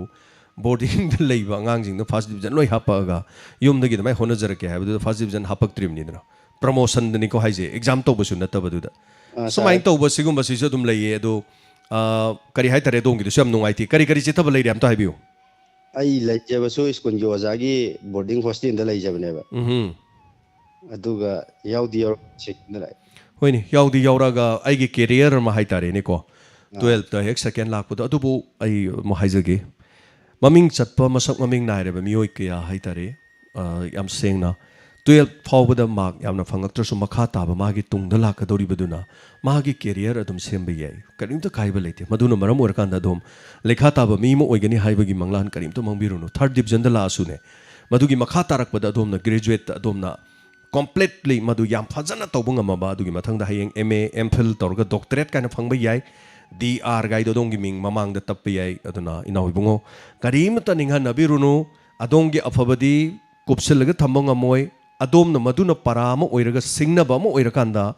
adom hena adudagi mai pakna honabiu adongi school adongi leriba education gi madugi house adugi mamai poroknaba hena dum honabiramu karimta maduda 12 ta mark adu phangi metric adu phangi hare mi oiro haningai leite adongi honabagi makha poli manga rak hana UPSC exam da khoigi try toroga 5 times manga rak hana fail oiba aduga mari rak fail or manga rak subada pass toroga UPSC exam pass toba mi miam lei karim khanbiruno honabiu satradi honagadabani honaraga isagi career ma same na honabada ai larik amna pabata yam kan honabatai duna adumaina khanbiro karim ta donda pungning donga sidagi second division da I power lei khole do langthokro ada lamna thamkro lakadoriba adumgi mathangi kare haitare lakadoriba adongi classing the mai pa afaba mi ma oiro haibase maduna khudam changdam oirga amukta uthokpiramuse karimta khanbiron thingisa sir thagachari nungsiraba ichainau singna haibirakpa call tobirakpa aduga masi hojik yam luba matamni aduga do madongi chahi matang se mina haibada yes na yam chatkanba yumna haibada no yam haiganma matamni aduna masi akhoni yumna haibasu yes hairaga mukti yengbiu imai pan akhoi gidamak yam honari haibi yengbiu aduga kairo lekai oja guru sing akhoi bu mirai khibedo madu mayam punamaktu mokhoina no haigaraga su ko akhoi yes hairakna bu honase aduga yes na pakhum piraga yes to my pahanje haitare hello ming amade life from habiu hello hello ai hairok tagi kariming kaubibage ai hayo palwan dagi sana tombi habiu sana tombi kari habiningi ai ibumo ta nam thaje ga dogone habi se kari habiningi ai nan diamond la agane ai pasa pangram tene kaw gorabo mano palwan adu khangjabang khoi mi me am lakpanina adu khangbang amjadre kaisu phone torokpanina adongi mai thong do phone do udabanina ko ꯋꯥꯔꯧꯕꯤꯕ ꯌꯥꯗꯦ ꯑꯗꯨꯝ ꯍꯥꯏꯕꯤꯌꯨ ꯍꯥꯏꯖꯒꯦ ꯄꯨꯛꯅꯤꯡ ꯋꯥꯔꯝꯗꯩ ꯀꯩꯅꯣꯝꯇ ꯍꯥꯏꯖꯒꯦ ꯇꯧꯕꯅꯦ ꯏꯕꯣꯛꯒꯤ ꯊꯧꯔꯝ ꯈꯨꯗꯤꯡꯃꯛ ꯑꯗꯨꯝ ꯇꯥꯖꯩꯌꯦꯕꯀꯣ ꯑꯗꯣ ꯑꯩ ꯈꯣꯟꯖꯦꯜꯁꯤꯗꯤ ꯈꯤꯇꯪ ꯅꯨꯡꯉꯥꯏꯇ꯭ꯔꯦ ꯏꯁꯥ ꯈꯔ ꯅꯨꯡꯉꯥꯏꯇꯕꯒꯤꯅꯦ ꯍꯥꯏꯕꯤꯌꯨ ꯑꯗꯣꯝꯒꯤ ꯋꯥꯐꯝꯗꯣ ꯑꯗꯨꯝ ꯍꯥꯏꯕꯤꯔꯣ ꯑꯗꯨ ꯏꯕꯨꯡꯉꯣꯒꯤ ꯇꯧꯔꯤꯕ ꯊꯧꯔꯝ ꯈꯨꯗꯤꯡꯃꯛ ꯍꯥꯏꯕ ꯋꯥꯍꯩ ꯋꯥꯇꯥ ꯑꯗꯒꯤ ꯀꯌꯥꯒꯤ ꯊꯧꯔꯝ ꯑꯗꯨ ꯏꯕꯨꯡꯉꯣꯒꯤ ꯈꯣꯟꯖꯦꯜ ꯈꯛꯇꯅ ꯑꯗꯨꯝ ꯑꯣꯏꯕ꯭ꯔꯥ ꯃꯤ ꯌꯥꯎꯕꯤꯕ꯭ꯔꯥ ꯃꯤ ꯀꯅꯥꯝ ꯌꯥꯎꯗꯦ ꯑꯗꯨꯅꯤ ꯑꯍꯤꯡꯗꯨꯗ ꯁꯤꯗꯩꯗ ꯑꯩ ꯂꯤꯂꯥ ꯅꯝꯗꯣꯔꯤ ꯃꯤ ꯂꯥꯛꯑꯣꯅ ꯀꯅꯥꯝꯇ ꯀꯧ ꯌꯥꯄꯣꯟꯇꯦ ꯃꯥꯏꯀ꯭ꯔꯣꯐꯣꯟ ꯃꯨꯟꯅꯗꯅ ꯇꯧꯕ ꯅꯠꯇꯦ ꯃꯤ ꯑꯃꯈꯛꯇꯅꯅꯤꯀꯣ ꯑꯗꯨꯗ ꯏꯕꯨꯡꯉꯣꯒꯤ ꯑꯗꯨꯗ ꯁꯥꯔꯛꯏꯕ ꯈꯣꯟꯖꯦꯜ ꯈꯨꯗꯤꯡꯃꯛꯇꯨꯗ ꯂꯣꯏꯅ ꯑꯑꯣꯟꯕ ꯂꯥꯛꯄꯗꯣ ꯑꯗꯨ ꯑꯩ ꯌꯥꯝꯅ ꯅꯨꯡꯁꯤꯖꯕ ꯍꯥꯏꯇꯥꯔꯦ ꯑꯗꯨꯒꯤ ꯑꯩ ꯊꯥꯒꯠꯅꯤꯡꯕ ꯊꯦꯡꯛ ꯌꯨ ꯌꯥꯝ ꯅꯨꯡꯉꯥꯏꯖꯩ ꯑꯩ ꯀꯔꯤꯝꯇ ꯅꯍꯥꯟ ꯑꯩ ꯃꯇꯦꯡꯗꯤ ꯄꯥꯡꯖꯔꯝꯕꯗꯣ ꯃꯈꯥ ꯇꯥꯅ ꯄꯥꯡꯅꯤꯡꯕꯅꯦ ꯑꯩ ꯉꯝꯗꯕꯗꯒꯤ ꯂꯥꯛꯄ ꯀꯩꯁꯨ ꯀꯥꯏꯗꯦ ꯑꯗꯣꯝꯅ ꯍꯦꯛ ꯉꯝꯕ ꯃꯇꯝꯗ ꯃꯇꯦꯡ ꯄꯥꯡꯕꯤꯌꯨ ꯑꯗꯣꯝꯅ ꯍꯦꯛ ꯃꯇꯦꯡ ꯄꯥꯡꯕ ꯂꯥꯛꯄꯗ ꯑꯩꯈꯣꯏ ꯊꯣꯡ ꯂꯥꯎꯅ ꯑꯗꯨꯝ ꯍꯥꯡꯗꯨꯅ ꯂꯩꯖꯔꯤ ꯑꯩ ꯃꯈꯥ ꯇꯥꯅ ꯑꯩ ꯂꯥꯛꯆꯈꯤꯅꯦꯕꯀꯣ ꯑꯗꯨꯒ ꯏꯕꯨꯡꯉꯣꯒꯤ ꯊꯧꯔꯝ ꯈꯨꯗꯤꯡꯃꯛꯇꯨ ꯂꯣꯏꯅ ꯇꯥꯖꯩꯌꯦ ꯏꯕꯨꯡꯉꯣ ꯊꯦꯡꯛ ꯌꯨ ꯁꯣ ꯃꯆ ꯍꯟꯅ ꯊꯥꯒꯠꯆꯔꯤ ꯊꯧꯔꯝꯁꯤ ꯁꯔꯨꯛ ꯌꯥꯕꯤꯕ ꯃꯌꯥꯝꯒꯤꯗꯃꯛ ꯁꯦꯕꯥ ꯇꯧꯕ ꯉꯝꯕ ꯑꯣꯏꯕꯤꯌꯣ ꯑꯩ ꯊꯥꯒꯠꯆꯔꯤꯀꯣ ꯏꯕꯨꯡꯉꯣ ꯊꯥꯒꯠꯆꯔꯤ ꯌꯥꯝ ꯅꯨꯡꯉꯥꯏꯖꯩ ꯑꯣꯖꯥ ꯑꯣꯖꯤꯠ ꯈꯥꯕꯥ ꯍꯩꯔꯣꯛꯇꯒꯤ ꯊꯧꯕꯥꯜꯒꯤ ꯄꯥꯎꯃꯤ ꯏꯂꯥꯡꯕꯝ ꯔꯥꯃꯦꯁꯣꯔ ꯃꯤꯑꯣꯏ ꯈꯔꯅ ꯐꯨꯈꯤꯕꯗꯒꯤ ꯊꯧꯗꯣꯛ ꯂꯦꯋꯥ ꯂꯝꯗꯤꯡꯅ ꯀꯣꯟꯗꯦꯝ ꯇꯧꯖꯩ ꯑꯗꯨꯒ ꯑꯝꯖꯨꯒꯤ ꯑꯅꯧꯕ ꯄ꯭ꯔꯁꯤꯗꯦꯟ ꯋꯥꯡꯈꯦꯝꯆꯥ ꯁꯝꯖꯥꯏꯅ ꯑꯣꯏꯔꯛꯄꯗ ꯅꯨꯡꯉꯥꯏꯕ ꯐꯣꯡꯗꯣꯛꯆꯔꯤ ꯊꯥꯒꯠꯆꯔꯤ ꯁꯔꯣꯖꯤꯠ ꯍꯥꯏꯕꯤꯔꯛꯄ ꯑꯁꯤꯒꯤꯗꯃꯛ ꯑꯗꯨꯒ ꯑꯩꯈꯣꯏꯒꯤ ꯍꯩꯔꯣꯛꯀꯤ ꯄꯥꯎꯃꯤ ꯑꯃ ꯐꯨꯈꯤ ꯍꯥꯏꯕꯗꯨ ꯌꯥꯝ ꯅꯨꯡꯉꯥꯏꯖꯗꯦ ꯑꯩꯈꯣꯏꯁꯨ ꯃꯦꯗꯤꯌꯥ ꯄꯔꯁꯟ ꯑꯃ ꯑꯣꯏꯅ ꯍꯥꯏꯖꯕ ꯇꯥꯔꯦ ꯑꯩꯈꯣꯏꯒꯤ ꯏꯊꯧꯁꯤ ꯂꯝꯗꯝ ꯀꯌꯥꯗ ꯊꯣꯛꯂꯤꯕ ꯊꯧꯗꯣꯛ ꯋꯥꯊꯣꯛꯁꯤꯡꯁꯤ ꯃꯤꯌꯥꯝꯗ ꯈꯪꯍꯟꯕꯅꯤ ꯄꯥꯎ ꯑꯣꯏꯅ ꯇꯝꯖꯕꯅꯤ ꯐꯣꯇꯣ ꯑꯣꯏꯅ ꯎꯍꯟꯖꯕꯅꯤ ꯈꯣꯟꯖꯦꯜ ꯑꯣꯏꯅ ꯇꯥꯍꯟꯖꯕꯅꯤ ꯃꯗꯨꯕꯨ ꯑꯩꯈꯣꯏꯅ ꯇꯧꯖꯔꯤꯕ ꯄꯨꯝꯅꯃꯛꯁꯤꯗ ꯑꯩꯈꯣꯏꯕꯨ ꯑꯔꯥꯟꯕ ꯑꯣꯏꯅ ꯎꯕ ꯑꯩꯈꯣꯏꯕꯨ ꯌꯦꯛꯅꯕ ꯑꯣꯏꯅ ꯂꯧꯕ ꯍꯥꯏꯕꯁꯦ ꯃꯁꯤ ꯑꯐꯕ ꯊꯕꯛ ꯅꯠꯇꯦ ꯄꯥꯎꯃꯤꯗꯨꯗ ꯐꯨꯈꯤꯕ ꯃꯇꯝꯗ ꯐꯨꯔꯤꯕ ꯃꯤꯁꯤꯡ ꯑꯗꯣ ꯏꯂꯦꯛꯁꯟꯒ ꯃꯔꯤ ꯂꯩꯅꯅ ꯐꯨꯈꯤꯕ ꯑꯣꯏꯔꯝ ꯇꯥꯔꯒꯗꯤ ꯏꯂꯦꯛꯁꯟꯗꯨꯗ ꯑꯦꯛꯁ ꯀꯧꯕ ꯃꯤ ꯑꯃꯒꯤ ꯃꯤꯅ ꯐꯨꯈꯤꯕꯅꯤ ꯍꯥꯏꯕ ꯑꯣꯏꯇꯥꯔꯒꯗꯤ ꯑꯦꯛꯁ ꯀꯧꯕ ꯃꯤ ꯑꯗꯨꯗ ꯚꯣꯠ ꯄꯤꯒꯦ ꯈꯜꯂꯝꯕ ꯃꯤꯁꯤꯡ ꯑꯗꯣ ꯄꯥꯎꯃꯤꯗꯨ ꯐꯨꯕꯤꯔꯨꯕꯗꯒꯤ ꯑꯦꯛꯁ ꯀꯧꯕ ꯃꯤꯗꯨꯗ ꯚꯣꯠ ꯃꯥꯡꯒꯗꯧꯔꯤꯕꯅꯤ ꯍꯥꯏꯕꯁꯤ ꯀꯥꯎꯕꯤꯗꯕ ꯐꯩ ꯀꯅꯥꯒꯨꯝꯕ ꯑꯗꯨꯝ ꯌꯥꯎꯔꯤꯕꯅꯤ ꯍꯧꯖꯤꯛꯁꯦ ꯏꯂꯦꯛꯁꯟꯒꯤ ꯇꯣꯉꯥꯟꯕ ꯇ꯭ꯔꯦꯟꯗ ꯍꯥꯏꯇꯥꯔꯦ ꯑꯩꯈꯣꯏ ꯉꯥꯡꯉꯒ ꯑꯩꯈꯣꯏ ꯆꯩꯔꯒ ꯚꯣꯠ ꯈꯣꯝꯕꯁꯨ ꯑꯗꯨꯝ ꯌꯥꯎꯔꯤꯕꯅꯤ ꯑꯗꯨꯅ ꯑꯩꯈꯣꯏꯅ ꯍꯥꯏꯖꯒꯗꯕꯗꯤ ꯑꯩꯈꯣꯏ ꯄꯥꯎꯃꯤꯁꯤꯡꯒ ꯑꯩꯈꯣꯏ ꯃꯦꯗꯤꯌꯥ ꯄꯔꯁꯟꯁꯤꯡꯒ ꯚꯣꯠ ꯂꯦꯞꯅꯕ ꯅꯠꯇꯦ ꯑꯗꯣꯝꯅ ꯂꯦꯞꯄꯤꯔꯤꯕ ꯚꯣꯠꯇꯨ ꯚꯣꯠ ꯀꯥꯒꯗꯕ ꯃꯤ ꯄꯥꯟꯅꯔꯤꯕ ꯃꯤ ꯍꯥꯏꯇꯥꯔꯦ ꯑꯗꯨꯒ ꯚꯣꯠ ꯂꯦꯞꯅꯕꯅꯤ ꯂꯝꯕꯥ ꯇꯧꯅꯕꯤꯌꯨ ꯃꯦꯗꯤꯌꯥ ꯄꯔꯁꯟ ꯑꯩꯈꯣꯏꯗ ꯂꯝꯕꯥ ꯇꯧꯕꯤꯔꯛꯀꯅꯨ ꯑꯩꯈꯣꯏꯗꯤ ꯚꯣꯠ ꯂꯦꯞꯆꯗꯦ ꯚꯣꯠꯁꯨ ꯄꯥꯝꯖꯗꯦ ꯚꯣꯠꯁꯨ ꯂꯦꯞꯆꯔꯣꯏ ꯑꯩꯈꯣꯏꯒꯤ ꯏꯊꯧꯗꯤ प्रजा ꯃꯤꯌꯥꯝꯗ ꯂꯝꯗꯝ ꯑꯁꯤ ꯂꯩꯔꯤꯕ ꯃꯤꯌꯥꯝ ꯄꯨꯝꯅꯃꯛꯇ ꯏ ꯄꯥꯎ ꯈꯪꯍꯟꯕ ꯅꯨꯡꯉꯥꯏꯕ ꯀꯞꯃꯤꯟꯅꯕ ꯅꯣꯛꯃꯤꯟꯅꯕ ꯂꯩꯇ ꯂꯥꯏꯔꯗ ꯃꯇꯦꯡ ꯄꯥꯡꯕꯅꯤ ꯑꯩꯈꯣꯏꯒꯤ ꯏꯊꯧꯗꯤ ꯑꯩꯈꯣꯏꯗꯤ ꯊꯤꯀꯥ ꯇꯧꯖꯅꯕ ꯑꯗꯒꯤ ꯃꯤꯌꯥꯝꯗꯒꯤ ꯁꯦꯟ ꯂꯧꯊꯣꯛꯄ ꯃꯤꯌꯥꯝꯗꯒꯤ ꯅꯝꯊꯥꯛ ꯇꯧꯕ ꯑꯗꯨꯒꯨꯝꯕꯒꯤ ꯊꯕꯛꯇꯨꯒ ꯃꯦꯗꯤꯌꯥ ꯄꯔꯁꯟ ꯑꯩꯈꯣꯏꯒꯗꯤ ꯃꯔꯤ ꯂꯩꯅꯗꯦ ꯑꯆꯨꯝꯕ ꯍꯥꯏꯔꯛꯄꯗ ꯑꯁꯦꯡꯕ ꯈꯔ ꯎꯠꯂꯨꯕꯗ ꯃꯈꯣꯏ ꯁꯣꯛꯏ ꯍꯥꯏꯗꯨꯅ ꯑꯩꯈꯣꯏꯗ ꯑꯦꯇꯦꯛ ꯇꯧꯔꯛꯄ ꯇꯥꯔꯒꯗꯤ ꯃꯤꯌꯥꯝꯗ ꯑꯆꯨꯝꯕꯗꯤ ꯀꯅꯥꯅ ꯀꯔꯝꯅ ꯈꯪꯍꯟꯕ ꯉꯝꯒꯗꯧꯔꯤꯒꯦ ꯑꯆꯨꯝꯕ ꯇꯧꯕꯗ ꯑꯆꯨꯝꯕ ꯍꯥꯏꯕꯗ ꯁꯥꯎꯕ ꯇꯥꯔꯒꯗꯤ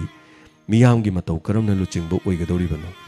ꯂꯨꯆꯤꯡꯕ ꯑꯃ ꯀꯗꯥꯏꯕꯨ ꯀꯧꯏ ꯍꯥꯏꯔꯕꯗꯤ ꯃꯁꯥꯒꯤ ꯑꯁꯣꯏꯕꯁꯤꯡ ꯍꯥꯏꯔꯛꯄꯗ ꯃꯁꯥꯒꯤ ꯑꯁꯣꯏꯕꯁꯤꯡ ꯑꯗꯨ ꯁꯦꯝꯗꯣꯛꯑꯒ ꯑꯐꯕ ꯂꯝꯕꯤ ꯑꯃꯗ ꯂꯥꯛꯅꯅꯕ ꯍꯣꯠꯅꯕ ꯇꯥꯕꯅꯤ ꯃꯗꯨ ꯂꯥꯛꯄ ꯉꯝꯗ ꯇꯥꯔꯒꯗꯤ ꯂꯨꯆꯤꯡꯕ ꯑꯃ ꯑꯣꯏꯕ ꯍꯥꯏꯕꯗꯣ ꯃꯄꯨꯡ ꯐꯥꯗꯕ ꯍꯥꯏꯕꯗꯨ ꯑꯣꯏꯒꯗꯧꯔꯤꯕꯅꯤ ꯑꯃꯅꯕꯨ ꯑꯣꯏꯔꯦ ꯅꯨꯡꯉꯥꯏꯅꯗꯕꯅ ꯑꯣꯏꯔꯁꯨ ꯑꯃꯅ ꯑꯣꯏꯔꯁꯨ ꯃꯦꯗꯤꯌꯥ ꯄꯔꯁꯟꯁꯤꯡꯗ ꯁꯤꯡꯅꯔꯒ ꯐꯨ ꯆꯩꯗꯅ ꯇꯧꯔꯒ ꯑꯩꯈꯣꯏꯕꯨ ꯉꯥꯡ ꯆꯩꯔꯒ ꯚꯣꯠ ꯈꯣꯝꯃꯒ ꯚꯣꯠ ꯀꯥꯒꯗꯕ ꯅꯠꯇꯦ ꯚꯣꯠꯇꯨꯗꯤ ꯃꯤꯌꯥꯝꯅ ꯄꯤꯔꯛꯀꯗꯕꯅꯤ ꯑꯩꯈꯣꯏꯗ ꯇꯥꯊꯤ ꯇꯥꯑꯣꯏꯅ ꯇꯧꯔꯒ ꯑꯩꯈꯣꯏꯕꯨ ꯅꯨꯡꯁꯤꯕ ꯃꯤꯁꯤꯡꯗꯨꯅ ꯑꯗꯣꯝꯗ ꯚꯣꯠ ꯄꯤꯒꯗꯕꯗꯨ ꯄꯤꯔꯛꯇꯕ ꯌꯥꯏ ꯃꯥꯡꯖꯕ ꯂꯥꯛꯄ ꯌꯥꯏ ꯀꯣꯟꯗꯦꯝ ꯇꯧꯏ ꯑꯁꯨꯝꯅ ꯄꯥꯎꯃꯤ ꯑꯃꯕꯨ ꯅꯤꯡꯊꯤꯅ ꯀꯔꯤꯒꯨꯝꯕ ꯑꯃꯠꯇ ꯃꯔꯥꯜ ꯂꯩꯔꯕꯁꯨ ꯑꯃꯕꯨ ꯇꯧꯔꯕꯁꯨ ꯍꯦꯛꯇꯃꯛ ꯐꯨꯕꯒꯤꯁꯦ ꯏꯟꯁꯄꯦꯛꯇꯔ ꯇꯌꯥꯏꯗ ꯋꯥꯔꯤ ꯑꯃ ꯍꯥꯞꯆꯈ꯭ꯔꯕꯅꯤ ꯄꯥꯎꯃꯤ ꯐꯨꯕꯗ ꯒꯥꯔꯤ ꯊꯣꯝꯖꯤꯟꯕ ꯃꯁꯤ ꯋꯥꯔꯤꯗꯨ ꯅꯤꯡꯁꯤꯡꯕꯤꯌꯨ ꯏꯂꯦꯛꯁꯟꯒ ꯃꯔꯤ ꯂꯩꯅꯕꯗ ꯍꯥꯏꯇꯥꯔꯦ ꯑꯦꯛꯁ MLA ꯄ꯭ꯔꯤꯌꯣꯕꯔꯇꯒꯤ ꯃꯅꯥꯎ ꯅꯨꯄꯥ ꯊꯣꯏꯕꯅ ꯒꯥꯔꯤ ꯇꯧꯔꯒ ꯊꯣꯝꯃꯒ ꯊꯣꯛꯈꯤꯕꯅꯤ ꯁꯤꯒꯨꯝꯕ ꯊꯧꯗꯣꯛ ꯑꯃ ꯋꯥꯔꯤ ꯑꯗꯨꯒ ꯍꯧꯖꯤꯛ ꯊꯣꯛꯂꯤꯕꯁꯤꯒ ꯀꯌꯥꯗ ꯆꯥꯟꯅꯈ꯭ꯔꯕꯅꯣ ꯌꯦꯡꯕꯤꯌꯨ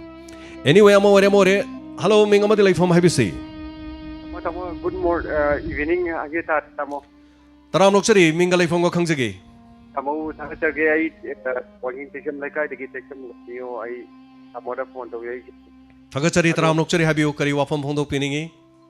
ꯑꯩꯒꯤ ꯄꯨꯛꯅꯤꯡꯒꯤ ꯋꯥꯔꯣꯜꯗ ꯀꯩꯅꯣꯝꯇ ꯐꯣꯡꯗꯣꯛꯆꯒꯦ ꯇꯧꯖꯕꯅꯤ ꯇꯥꯃꯣ ꯍꯥꯏꯕꯤꯁꯤ ꯀꯩꯅꯣꯅꯦ ꯑꯩꯈꯣꯏ ꯍꯧꯖꯤꯛꯅꯦ ꯍꯧꯖꯤꯛꯁꯦ ꯑꯩꯈꯣꯏ ꯋꯥꯡꯉꯤ ꯇꯨ ꯏꯝꯐꯥꯜ ꯌꯧꯕꯗ ꯒꯥꯔꯤ ꯚꯔꯥꯁꯦ ꯑꯩꯈꯣꯏ ꯆꯥꯛ ꯑꯃ ꯂꯧꯔꯕꯀꯣ ꯁꯤ ꯒꯥꯔꯤ ꯚꯔꯥꯁꯦ ꯑꯩꯈꯣꯏꯒꯤ ꯈꯤꯇꯪ ꯀꯩꯅꯣ ꯇꯧꯔꯒ ꯃꯔꯤ ꯂꯩꯔꯕ ꯑꯣꯇꯣꯔꯤꯇꯤꯅ ꯊꯤꯡꯕꯤꯔꯒꯗꯤ ꯑꯩꯈꯣꯏ ꯊꯃꯣꯏꯁꯤꯅ ꯄꯦꯟꯖꯒꯅꯤ ꯍꯥꯏꯔꯤꯕ ꯑꯩꯈꯣꯏꯗꯗꯤ ꯂꯨꯄꯥ ꯆꯥꯝꯃ ꯍꯥꯏꯕꯁꯤ ꯇꯥꯃꯣ ꯁꯤꯒꯤ ꯅꯣꯡꯃꯗ ꯀꯩꯅꯣ ꯇꯧꯕ ꯌꯥꯕ ꯑꯗꯨꯅꯦ ꯇꯥꯃꯣꯗ ꯑꯩꯅ ꯍꯥꯏꯖꯅꯤꯡꯉꯤꯁꯦ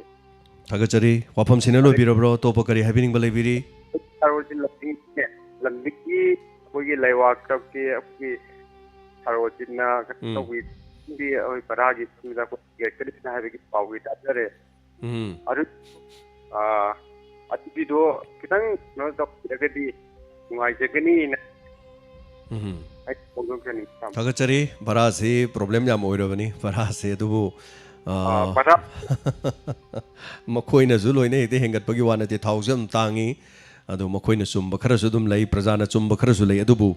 ꯂꯤꯟꯁꯨ ꯁꯤꯕ ꯆꯩꯁꯨ ꯇꯦꯛꯇꯕ ꯍꯥꯏꯗꯅ ꯃꯗꯨꯒꯤ ꯃꯥꯏꯀꯩꯗꯨꯗꯤ ꯌꯦꯡꯕꯤꯔꯀꯥꯟꯗ ꯀꯔꯤ ꯍꯥꯏꯇꯥꯔꯦ ꯑꯩꯈꯣꯏꯒꯤ ꯂꯩꯉꯥꯛꯀꯤ ꯂꯩꯕꯤꯔꯤꯕꯁꯤꯡꯅ ꯌꯦꯡꯁꯤꯟꯕꯤꯔꯀꯥꯟꯗ ꯁꯤꯗꯒꯤꯅ ꯁꯤ ꯐꯥꯎꯕ ꯇꯧꯔꯣ ꯁꯨꯃꯥꯏꯅ ꯇꯧꯔꯣ ꯀꯥꯏꯅ ꯍꯥꯏꯅ ꯂꯥꯎꯊꯣꯛꯑꯒ ꯆꯠꯅꯕ ꯑꯃ ꯍꯥꯏꯇꯥꯔꯦ ꯃꯇꯝ ꯑꯃꯗ ꯑꯩꯈꯣꯏꯅ ꯕꯁꯇ ꯌꯥꯝꯅ ꯆꯠꯅꯔꯤꯉꯩ ꯃꯇꯝꯗ ꯑꯩꯈꯣꯏꯒꯤ ꯕꯁꯀꯤ ꯃꯤꯑꯣꯏꯁꯤꯡꯅ ꯚꯔꯥꯁꯤ ꯂꯦꯞꯄꯦꯕ ꯑꯩꯈꯣꯏꯒꯤ ꯇꯣꯉꯥꯟ ꯇꯣꯉꯥꯟꯕ ꯇ꯭ꯔꯥꯟꯁꯄꯣꯔꯠꯀꯤ ꯂꯩꯔꯤꯕꯁꯤꯒ ꯁꯔꯀꯥꯔꯒ ꯐꯝꯃꯤꯟꯅꯔꯒ ꯁꯝꯅ ꯍꯥꯏꯔꯕꯗ ꯑꯩꯈꯣꯏ ꯀꯛꯆꯤꯡꯗꯒꯤꯅ ꯏꯝꯐꯥꯜ ꯐꯥꯎꯕꯁꯤ ꯂꯨꯄꯥ 10 ꯂꯧꯔꯅꯤ ꯀꯥꯏꯅ ꯃꯇꯝꯗꯨꯗ ꯃꯌꯥꯝ ꯁꯥꯎꯅꯔꯤꯕꯅꯤ ꯂꯨꯄꯥ 10 ꯂꯧꯔꯅꯤ ꯑꯗꯨꯗ ꯈꯔ ꯂꯩꯔꯀꯥꯟꯗꯗꯤ ꯌꯦꯡꯕꯤꯔꯣꯀꯣ ꯉꯁꯤꯗꯒꯤ 1994-95 ꯑꯗꯨꯒꯤ ꯃꯇꯝꯗꯨꯒ ꯍꯧꯖꯤꯛ ꯂꯥꯛꯄ ꯃꯇꯝꯗ ꯍꯧꯖꯤꯛꯁꯤ ꯂꯨꯄꯥ 100ꯒꯤ ꯆꯥꯡꯅꯦꯕ ꯂꯥꯛꯏꯁꯦ ꯑꯃ ꯑꯣꯏꯔꯦꯀꯣ ꯍꯥꯟꯅꯗꯤ ꯑꯗꯨ ꯌꯧꯔꯝꯕ ꯅꯠꯇꯦ ꯂꯨꯄꯥ 50-60 ꯂꯩꯔꯝꯕꯅꯤ ꯄꯨꯔꯥ ꯇꯪꯈꯥꯏ ꯍꯦꯜꯂꯛꯄꯅꯤꯅ ꯍꯥꯏꯇꯥꯔꯦ ꯑꯃ ꯑꯣꯏꯔꯦ ꯌꯦꯡꯁꯤꯟꯕꯤꯕ ꯑꯣꯏꯁꯅꯨ ꯍꯥꯏꯖꯕ ꯇꯥꯕꯅꯤꯀꯣ ꯃꯌꯥꯝꯒꯤ ꯋꯥꯀꯠꯅꯤꯅ ꯑꯗꯨ ꯇꯧꯏ ꯑꯗꯥ ꯇꯧꯏ ꯃꯁꯤ ꯑꯩꯈꯣꯏꯅ ꯈꯟꯅꯖꯕꯅꯤ ꯄꯨꯛꯅꯤꯡꯒꯤ ꯋꯥꯔꯣꯜꯅꯤ ꯂꯩꯉꯥꯛꯇ ꯍꯨꯟꯖꯕ ꯑꯗꯨꯒ ꯑꯃꯗ ꯀꯔꯤꯒꯤ ꯂꯩꯕꯒꯤ ꯋꯥꯐꯝ ꯀꯔꯤꯃꯠꯇ ꯅꯠꯆꯗꯦ ꯍꯥꯏꯇꯥꯔꯦ ꯁꯣ ꯃꯌꯥꯝꯅ ꯍꯦꯟꯅ ꯈꯪꯕꯤꯔꯦ ꯄꯨꯛꯅꯤꯡꯗꯒꯤ ꯊꯣꯔꯛꯄ ꯋꯥꯈꯜꯂꯣꯟꯗ ꯍꯧꯖꯤꯛ ꯃꯌꯥꯝꯅ ꯋꯥꯔꯤꯁꯤ ꯂꯩꯖꯗꯕꯅꯤꯅ ꯂꯥꯏꯔꯕꯅꯤना ꯊꯕꯛ ꯆꯥꯎꯅ ꯇꯧꯕ ꯅꯠꯇ꯭ꯔ ꯁꯦꯟ ꯈꯔ ꯊꯣꯛꯄ ꯃꯤꯗꯤ ꯕꯁ ꯀꯥꯏꯗꯨ ꯇꯣꯡꯕꯤꯕ ꯅꯠꯇꯦꯗ ꯃꯦꯖꯤꯛ ꯇꯣꯡꯕ ꯅꯠꯇꯦ ꯑꯣꯇꯣ ꯇꯣꯡꯕ ꯅꯠꯇꯦ ꯒꯥꯔꯤ ꯃꯁꯥꯒꯤꯗ ꯆꯠꯈꯤꯗꯅ ꯍꯧꯖꯤꯛ ꯃꯤ ꯈꯨꯗꯤꯡꯃꯛꯀꯤ ꯒꯥꯔꯤ ꯑꯃꯃꯝ ꯊꯧꯗꯨꯅ ꯂꯝꯕꯤꯗ ꯂꯣꯏꯅ ꯆꯤꯟꯗꯅ ꯂꯩꯔꯕꯅꯤ ट्राफिक जाम ओरबनी लंबी से गाड़ी के चानद्रे युमथों खुदिमुक्त गाड़ी लेतबदी लेत्रे हाइबबु खुंगंगी लायरब प्रजासिंगी मफमददी गाड़ी मचादी हायरुनु साइकल फाउब लेते अदुना कनाद ताई लाद ताई लायरबद ताई हेलो मिंगमदि लेफम हाइबिसी हेलो ए थंगाई मफमदगी कमरुन कवेसा हाइबियो करी हाइबिनिंगी करी वाफम थंबिनिंगी ना लाइखोगी लुफौदगी नावनुपा बगी मचा नुपी साइकल पीरगा लहुई हाइबदो सादा वाकच्चबदा साइकल नु फंगजरे दो हराउदना दम सादा तमकपने सार खुसु तारमनी ताबबुदी ताजरे याम नुंगाइजै हेक एखोइदा वाकटपगा साइकल दु मथंगी थंगनब नुमिता मरी लेनब सिंगना पिबिरे मसिनी एखोइना हेक हाइजबदो प्रजागी वाकतो ताबिरगा सट हेक पिबिरगा लोइरे दम प्रजागी कैसु साउनिंगाइ लेतेबा nganningai leite pibiraga loire tawbudadi tha amaga khare hena pibi khidabadu khudong chadaba lebiram yai amoiram yai adubu yengsinbidana thabakta phat onthok pirakpase masigi damak mari leinaba pumnamak pu haitari kai khumnajari pibi bagi damak aduga kari habining balairi atai atopa kari habining balairi o matam pumada sargi dum mistake tarta yai mit khudinge dum taba nungai jaba pen jaba dum adu su khanganingak ba hoi yam nungai jakhre yam pen jakhre Thank you. I'm no Isaiah. Habiro ko sige mo. Thagachari. Mathangi kolar madam ko dong chaba mo pizari. Achumbani romasini chanu athokpam. Class 10 amadi 12 ta mark yam na wang la so haying tungda phagani haiba laiktabani. Second amadi third division da pass ta rukpang amlakpaduna MPSC IPS MCS phanglakpa su yawi honabagi makha yamna poli. Haina tapirak. Hello, Ming amadi like from IBC. Omila. Habiyo, kari habining. Sargi secretary am ngai tabada. Aduga sana kogi YouTube ta sargi ꯗꯥꯏꯃꯟꯒꯤ ꯀꯩꯅꯣꯗ ꯂꯐꯣꯏ ꯆꯥꯕꯗꯣ ꯂꯐꯣꯏ ꯆꯥꯕ ꯊꯦꯡꯅꯖꯩꯌꯦ ꯂꯐꯣꯏꯗꯣ ꯌꯥꯝ ꯐꯖꯩꯌꯦ ꯑꯗꯩꯗꯤ ꯌꯥꯝ ꯍꯥꯎꯗꯧꯁꯨ ꯃꯥꯜꯂꯦ ꯂꯐꯣꯏꯗꯣ ꯂꯐꯣꯏ ꯆꯥꯕ ꯂꯥꯛꯄꯁꯨ ꯌꯥꯎꯋꯤ ꯑꯩꯈꯣꯏꯒꯤ ꯑꯩꯈꯣꯏ ꯏꯇꯩꯃ ꯊꯕꯥ ꯍꯣꯏ ꯂꯐꯣꯏ ꯆꯥꯕ ꯂꯥꯛꯈꯤ ꯍꯟꯗꯛꯀꯤ ꯑꯅꯤꯁꯨꯕ ꯑꯃꯨꯛ ꯍꯦꯛꯄꯗꯨ ꯂꯐꯣꯏ ꯂꯐꯥꯡ 2-3 ꯊꯝꯃꯦ ꯑꯗꯨꯝ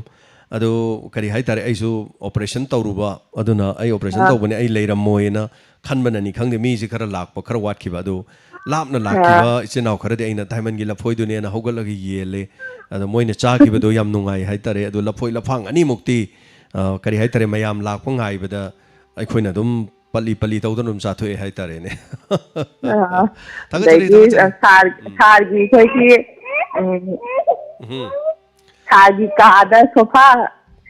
ꯚꯤ ꯁꯣꯐꯥꯒꯤꯗꯨꯁꯨ ꯑꯩ ꯊꯦꯡꯅꯖꯩꯕ ꯁꯥꯔ ꯑꯗꯨꯁꯨ ꯌꯥꯝ ꯐꯖꯩꯌꯦ ꯁꯥꯔ ꯊꯦꯡꯛ ꯌꯨ ꯑꯩꯅ ꯍꯥꯏꯖꯕꯗꯣ ꯁꯣꯐꯥ ꯃꯃꯜ ꯍꯪꯉꯨꯕꯗ ꯈꯪꯉꯦꯅ ꯍꯥꯏꯕꯗो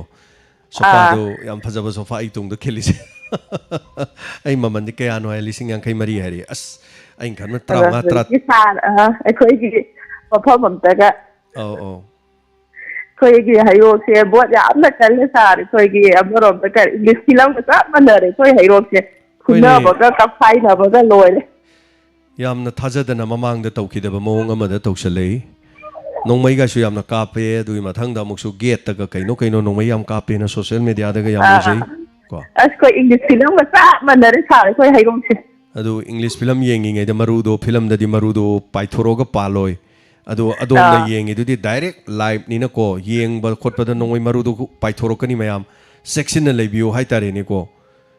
ꯃꯥꯅꯦ ꯁꯥꯔ ꯑꯩꯈꯣꯏꯗꯤ ꯁꯣꯝꯗ ꯑꯉꯥꯡ ꯃꯆꯥ ꯂꯩꯕꯅꯦ ꯅꯣꯡꯃꯩꯗꯨ ꯑꯩꯈꯣꯏ ꯐꯥꯎꯖꯤꯜꯂꯛꯀꯗ꯭ꯔꯥꯅ ꯌꯥꯝ ꯀꯤꯖꯔꯦ ꯇꯨꯝꯕꯒ ꯌꯥꯗ꯭ꯔꯦꯕ ꯀꯤꯕꯅ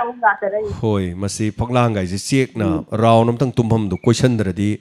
ꯕꯦꯔꯥ ꯑꯣꯏꯗꯧ ꯃꯥꯟꯁꯤꯜꯂꯛꯑꯦ ꯑꯗꯨꯅ ꯌꯨꯝꯊꯛꯇ ꯅꯣꯡꯃꯩ ꯃꯔꯨ ꯇꯥꯔꯛꯑꯦ ꯍꯥꯏꯕꯒꯤ ꯐꯤꯕꯝꯗꯣ ꯂꯩꯗꯣꯔꯦ ꯍꯥꯏꯇꯥꯔꯦ ꯑꯗꯨꯕꯨ ꯋꯥꯈꯜ ꯈꯟꯊꯕꯤꯔꯀꯥꯟꯗ ꯑꯗꯨꯒꯨꯝꯕ ꯊꯕꯛꯁꯤ ꯇꯧꯕꯤꯗꯕ ꯑꯗꯨꯒ ꯁꯤꯒꯨꯝꯕ ꯊꯕꯛꯁꯤꯡꯁꯦ ꯊꯣꯛꯇꯅꯕ ꯍꯣꯠꯅꯕꯗ ꯃꯤꯌꯥꯝ ꯂꯝꯗꯝ ꯑꯗꯨꯒꯤ ꯃꯤꯌꯥꯝ ꯄꯨꯝꯅꯃꯛꯅ ꯈꯨꯠꯇ ꯅꯣꯡꯃꯩ ꯄꯥꯏꯕꯤꯔꯤꯕꯁꯤꯡꯅ ꯋꯥꯈꯜꯂꯣꯟꯗꯣ ꯊꯥꯗꯣꯛꯄꯤꯔꯒ ꯑꯉꯝꯕꯅꯤ ꯆꯥꯡꯌꯦꯡ ꯇꯧꯅꯁꯤ ꯂꯝꯕꯥ ꯇꯧꯅꯁꯤ ꯚꯣꯠꯇ ꯐꯤꯜꯗ ꯌꯦꯡꯅꯁꯤ ꯍꯥꯏꯇꯥꯔꯦ ꯚꯣꯠꯁꯤꯗꯤ ꯑꯔꯣꯟꯕꯅꯤ ꯑꯄꯥꯝꯕꯗ ꯚꯣꯠ ꯊꯥꯗꯔꯀꯥꯟꯗ ꯁꯣꯏꯗꯅ ꯃꯗꯣ ꯃꯥꯏ ꯄꯥꯛꯄꯔꯣꯝꯗ ꯄꯨꯔꯛꯄ ꯑꯣꯏꯁꯅꯨ ꯍꯥꯏꯅ ꯍꯥꯏꯖꯒꯦ ꯃꯊꯪꯒꯤ ꯀꯣꯂꯔ ꯑꯃꯅ ꯀꯔꯤ ꯍꯥꯏꯔꯦ ꯍꯥꯏꯕꯗꯨ ꯇꯥꯃꯤꯟꯅꯁꯤ ꯍꯜꯂꯣ ꯃꯤꯡ ꯑꯃꯗꯤ ꯂꯩꯐꯝ ꯍꯥꯏꯕꯤꯌꯨ ꯍꯜꯂꯣ ꯁꯥꯔ ꯑꯩ ꯊꯋꯥꯟ ꯃꯔꯥꯄꯝ ꯂꯩꯀꯥꯏꯗꯒꯤ ꯅꯤꯡꯊꯦꯝ ꯈꯨꯃꯟꯅ ꯁꯥꯔ ꯑꯃꯗꯤ ꯊꯧꯔꯝ ꯊꯥꯕꯤꯕ ꯄꯨꯝꯅꯃꯛꯄꯨ ꯈꯨꯔꯨꯝꯖꯔꯤ ꯁꯥꯔ ꯊꯥꯒꯠꯆꯔꯤ ꯅꯤꯡꯊꯦꯝ ꯇꯔꯥꯝꯅ ꯑꯣꯛꯆꯔꯤ ꯁꯥꯔ ꯅꯤꯡꯊꯦꯝ ꯍꯥꯏꯕꯤꯌꯨ ꯁꯥꯔ ꯀꯩꯅꯣꯅꯦ ꯑꯩꯈꯣꯏꯒꯤ ꯑꯐꯕ ꯃꯆꯥ ꯑꯃꯒꯤꯗꯃꯛꯇꯗꯤ ꯑꯩꯈꯣꯏ ꯑꯐꯕ ꯃꯃꯥ ꯃꯄꯥ ꯗꯔꯀꯥꯔ ꯑꯣꯏꯅ ꯁꯨꯝ ꯑꯈꯪ ꯑꯍꯩꯁꯤꯡꯅ ꯍꯥꯏꯅꯕꯤꯔꯝꯃꯤ ꯑꯗꯨꯒ ꯑꯩꯈꯣꯏꯒꯤ ꯑꯐꯕ ꯀꯦꯟꯗꯤꯗꯦꯠ ꯑꯃ ꯈꯟꯕ ꯃꯇꯝꯗ ꯑꯩꯈꯣꯏꯒꯤ ꯑꯐꯕ ꯑꯩꯈꯣꯏ ꯚꯣꯇꯔꯁꯤꯁꯨ ꯗꯔꯀꯥꯔ ꯑꯣꯏꯕ꯭ꯔꯥꯅ ꯈꯟꯖꯩꯌꯦꯕꯀꯣ ꯌꯥꯝ ꯆꯨꯝꯃꯤ ꯑꯗꯨꯒ ꯑꯩꯈꯣꯏꯒꯤ ꯁꯝꯅ ꯍꯥꯏꯔꯕꯗ ꯑꯐꯕ ꯚꯣꯇꯔꯁꯤ ꯌꯥꯎꯗꯕꯁꯨ ꯅꯠꯇꯦ ꯌꯥꯎꯏ ꯑꯗꯨꯕꯨ ꯃꯈꯣꯏꯁꯤ ꯑꯔꯥꯟꯕ ꯂꯝꯕꯤꯗ ꯀꯔꯝꯅ ꯄꯨꯒꯦ ꯍꯥꯏꯕ ꯃꯇꯝꯗ ꯑꯩꯈꯣꯏꯒꯤ ꯃꯈꯣꯏꯅ ꯋꯥꯀꯔꯁꯤꯡ ꯃꯔꯨꯑꯣꯏꯕ ꯋꯥꯀꯔꯁꯤꯡ ꯑꯩꯈꯣꯏꯒꯤ ꯃꯈꯣꯏꯒꯤ ꯂꯤꯁꯁꯦ ꯊꯥꯒꯠꯄꯤꯔꯒ ꯄꯩꯁꯥꯅꯆꯤꯡꯕ ꯑꯥꯗꯒꯤ ꯂꯧꯔꯒ ꯌꯦꯟꯕꯒ ꯂꯥꯛꯑꯒ ꯄꯩꯁꯥ ꯑꯩꯈꯣꯏꯗꯤ ꯄꯩꯁꯥ ꯂꯧꯖꯔꯣꯏꯒ ꯍꯥꯏꯕꯒꯁꯤ ꯑꯗꯨꯗꯤ ꯅꯪ ꯑꯩꯈꯣꯏ ꯃꯤ ꯅꯠꯇꯦ ꯀꯥꯏꯅ ꯍꯦꯛ ꯈꯠꯇꯣꯛꯄꯤꯕ ꯁꯨꯝꯕꯁꯤꯁꯨ ꯑꯗꯨꯝ ꯑꯆꯨꯝꯕꯁꯤ ꯑꯗꯨꯝ ꯍꯦꯛꯇ ꯂꯥꯜꯍꯟꯕꯤꯕ ꯍꯥꯏꯇꯥꯔꯦ ꯁꯤꯃ ꯂꯩꯖꯔꯦ ꯑꯗꯨꯒ ꯑꯩꯈꯣꯏ ꯍꯧꯖꯤꯛꯀꯤ ꯑꯣꯏꯅꯗꯤ ꯑꯩꯈꯣꯏ ꯊꯣꯡꯖꯨꯒꯤ ꯑꯣꯏꯅꯗꯤ ꯚꯣꯠꯀꯤ ꯑꯣꯏꯕ ꯃꯅꯤꯁꯤ ꯁꯨꯛꯇꯥ ꯇꯥꯗ꯭ꯔꯤ ꯍꯥꯏꯕ ꯌꯥꯏ ꯀꯔꯤꯝꯇ ꯇꯧꯗ꯭ꯔꯤꯑꯕ ꯑꯗꯨꯒ ꯑꯇꯣꯞꯄ ꯈꯔꯗꯗꯤ ꯑꯩꯈꯣꯏꯒꯤ ꯚꯣꯠꯇꯤ ꯋꯥꯠꯂꯤ ꯂꯥꯟꯗꯤ ꯍꯧꯔꯦ ꯑꯗꯨꯒ ꯚꯣꯠꯇꯤ ꯂꯣꯏꯈꯤꯅꯤ ꯂꯥꯟꯗꯤ ꯂꯩꯍꯧꯅꯤ ꯍꯥꯏꯕꯗꯨ ꯆꯞ ꯆꯥꯅ ꯇꯥꯗꯧꯕꯗꯤ ꯃꯥꯜꯂꯦ ꯍꯟꯗꯛꯁꯦ ꯑꯗꯨ ꯌꯥꯝꯅꯁꯨ ꯑꯩꯈꯣꯏꯒꯤ ꯑꯍꯜ ꯂꯃꯟ ꯑꯈꯪ ꯑꯍꯩꯁꯤꯡꯅ ꯍꯥꯏꯕꯤꯕꯗꯁꯨ ꯑꯩꯈꯣই ꯆꯥꯎꯈꯠꯂꯛꯏꯕ ꯃꯈꯩ ꯑꯩꯈꯣꯏꯒꯤ ꯊꯧꯗꯣꯛ ꯋꯥꯊꯣꯛ ꯑꯗꯨꯒ ꯀꯩꯅꯣꯁꯤ ꯀ꯭ꯔꯥꯏꯝꯁꯤ ꯌꯥꯝ ꯊꯣꯛꯀꯅꯤ ꯍꯥꯏꯕꯁꯤ ꯆꯨꯝꯕ꯭ꯔꯥ ꯍꯥꯏꯅ ꯑꯩ ꯋꯥꯈꯜꯗ ꯁꯨꯝ ꯑꯃꯈꯛ ꯂꯩꯖꯩꯌꯦ ꯁꯤꯃ ꯂꯩꯔꯦ ꯑꯗꯨꯒ ꯑꯩꯈꯣꯏꯒꯤ ꯑꯃꯨꯛ ꯁꯝꯅ ꯍꯥꯏꯔꯕꯗ ꯑꯩꯈꯣꯏꯒꯤ ꯑꯇꯣꯞꯄ ꯀꯟꯁꯇꯤꯇ꯭ꯌꯨꯋꯦꯟꯁꯤ ꯈꯔꯗꯤ ꯑꯩꯈꯣꯏꯒꯤ ꯒꯨꯒꯜ ꯃꯦꯞꯇ ꯊꯤꯕꯗ ꯈꯪꯗ꯭ꯔꯦꯅ ꯍꯥꯏꯕꯁꯨ ꯌꯥꯎꯋꯤ ꯀꯔꯤꯒꯤꯅꯣ ꯍꯥꯏꯕꯗ ꯑꯩꯈꯣꯏꯒꯤ ꯐꯤꯔꯥꯅ ꯍꯦꯛꯇ ꯑꯔꯣꯏꯕꯤꯗ ꯊꯦꯠꯆꯟꯗꯅ ꯇꯧꯈꯤꯕꯗꯒꯤ ꯑꯗꯣ ꯌꯥꯝ ꯅꯨꯡꯉꯥꯏꯖꯩ ꯁꯥꯔ ꯑꯃꯨꯛ ꯍꯟꯅ ꯑꯩꯈꯣꯏꯒꯤ ꯁꯥꯔꯒ ꯑꯃꯨꯛ ꯃꯌꯥꯝ ꯑꯅꯥꯕꯗꯨ ꯐꯕꯤꯗꯅ ꯃꯌꯥꯝꯒ ꯑꯃꯨꯛ ꯑꯩꯈꯣꯏꯒꯤ ꯑꯐ ꯐꯠꯇ ꯇꯥꯟꯅꯗꯅ ꯇꯧꯕꯁꯤ ꯌꯥꯝ ꯅꯨꯡꯉꯥꯏꯖꯩ ꯑꯗꯨꯒ ꯑꯩꯅ ꯅꯨꯡꯉꯥꯏꯖꯗꯕ ꯑꯃꯅ ꯁꯥꯔ ꯍꯟꯗꯛꯁꯤ ꯁꯥꯔꯒꯤ ꯀꯩꯅꯣ ꯇꯧꯖꯩ ꯈꯤꯇꯪ ꯇꯧꯔꯁꯨ ꯃꯇꯦꯡ ꯇꯧꯕ ꯉꯝꯖꯈꯤꯗ꯭ꯔꯦ ꯏꯃꯥ ꯑꯃꯗꯤ ꯂꯣꯏꯅꯕꯤ ꯑꯅꯥꯕ ꯌꯦꯡꯉꯒ ꯍꯤꯗꯥꯛ ꯂꯥꯡꯊꯛ ꯈꯔ ꯇꯧꯕ ꯑꯗꯨꯒ ꯏꯆꯥꯅꯨꯄꯥꯁꯨ ꯑꯃꯨꯛ ꯑꯦꯝꯌꯨꯗ MD ꯇꯧꯕꯒꯤ ꯑꯦꯗꯃꯤꯁꯟ ꯇꯧꯕꯒꯤ ꯌꯥꯝꯅ ꯑꯩꯉꯣꯟꯗ ꯑꯋꯥꯕ ꯑꯃꯁꯨ ꯑꯣꯏꯕ ꯀꯣꯚꯤꯗꯀ ꯂꯩꯔꯨꯕꯒ ꯁꯥꯔ ꯃꯗꯨꯃꯨꯛꯇ ꯁꯥꯔꯅ ꯉꯥꯛꯄꯤꯒꯅꯤ ꯃꯇꯨꯡꯗ ꯑꯩ ꯑꯃꯨꯛ ꯑꯉꯝꯕ ꯃꯇꯦꯡ ꯍꯥꯏꯕ ꯀꯩ ꯇꯧꯕꯁꯨ ꯂꯩꯗꯅ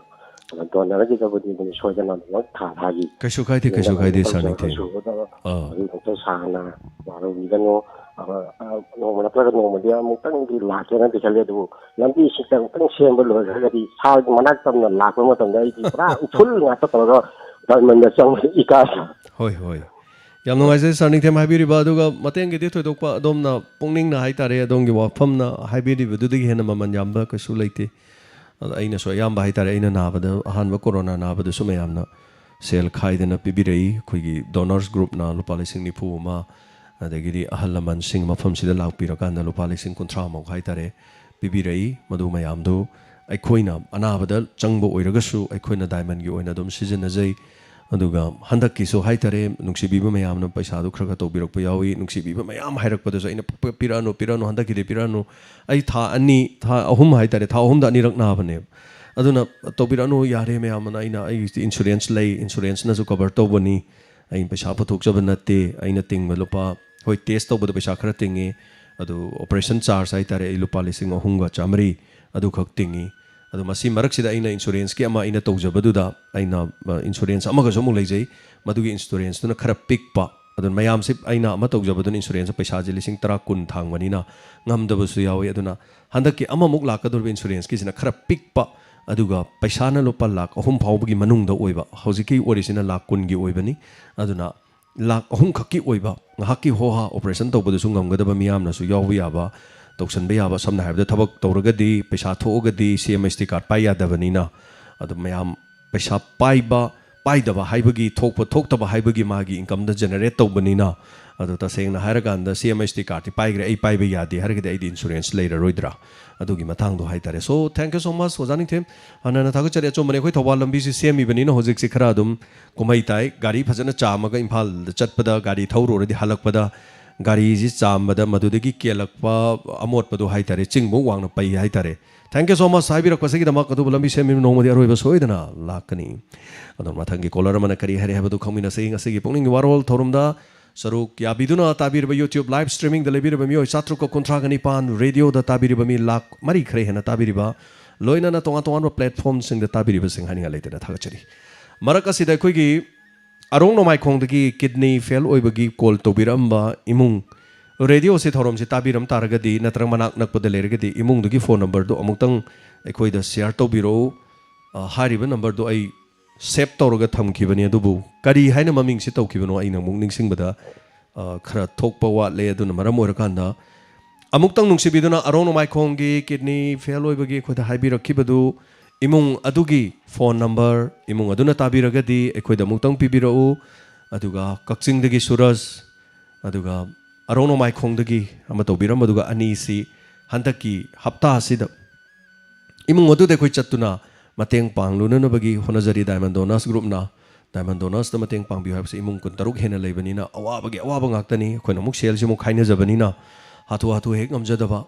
adu na maram horakanda koi mathang sathajage aduga imong arono mai khongde ke ni fellow imong duna tabiragadi soidana koi da message samatang thabira u haibadi masigi imong sini haidana dun yum thang na balergadi yum thang na bana number du pibira u haina no lokchari hello ming amade life form haibiu hello thokchom dagi mema Habiu kari wafam thambiningi kari habiningi Sargi thauramji yam thawai yauna taje athengbadosu anganbadorgaju habisi aduga ai koi tay mangahan irai nimita khanghauduna lai gidre habisi yam thawai thamoi sona yam nungai jadre kari oina ngamdabano kari oina legidabano gari boba khanghaud nade kan leramaga khanghauduna nongala pada akang ngai te haramaga adum lai gidre ado leitabagi maram sidi adum thijan bidrabro postmortem gumba tauba khotpa leidana anabadu kari anabana leitrino habese masi yengna gande ekoi gilamdadi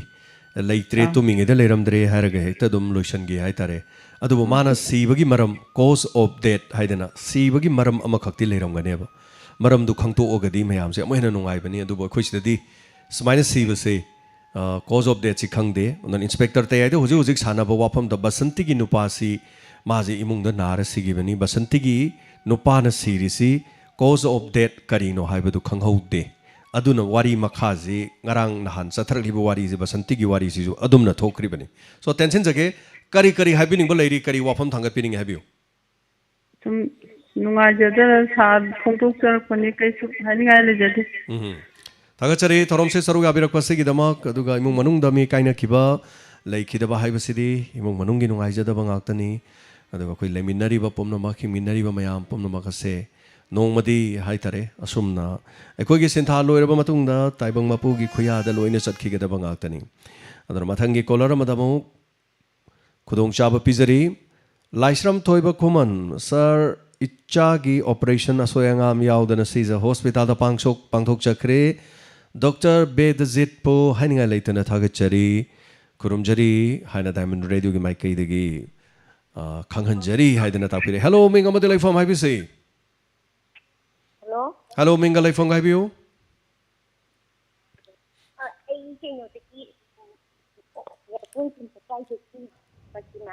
habiu pratima kari habiningi khonjel ji yam pikna ditazare kitang hawon biro kari kari habiningi ai kisu tu do pangai ke ida ba diamond gi ju in waron da pon tau ge ju pon thang da ba a dei da tum sa gi te te ai si sa ba no ngai ku ung wan si sa ba no hi thai gi tu gi tuan di thang da ba hoi adu bunga sidi fange fangabani na dongi aning ba pa ma su phongdo pagi tanja du yore haibiu adin sa gi te ai si sa ba na ku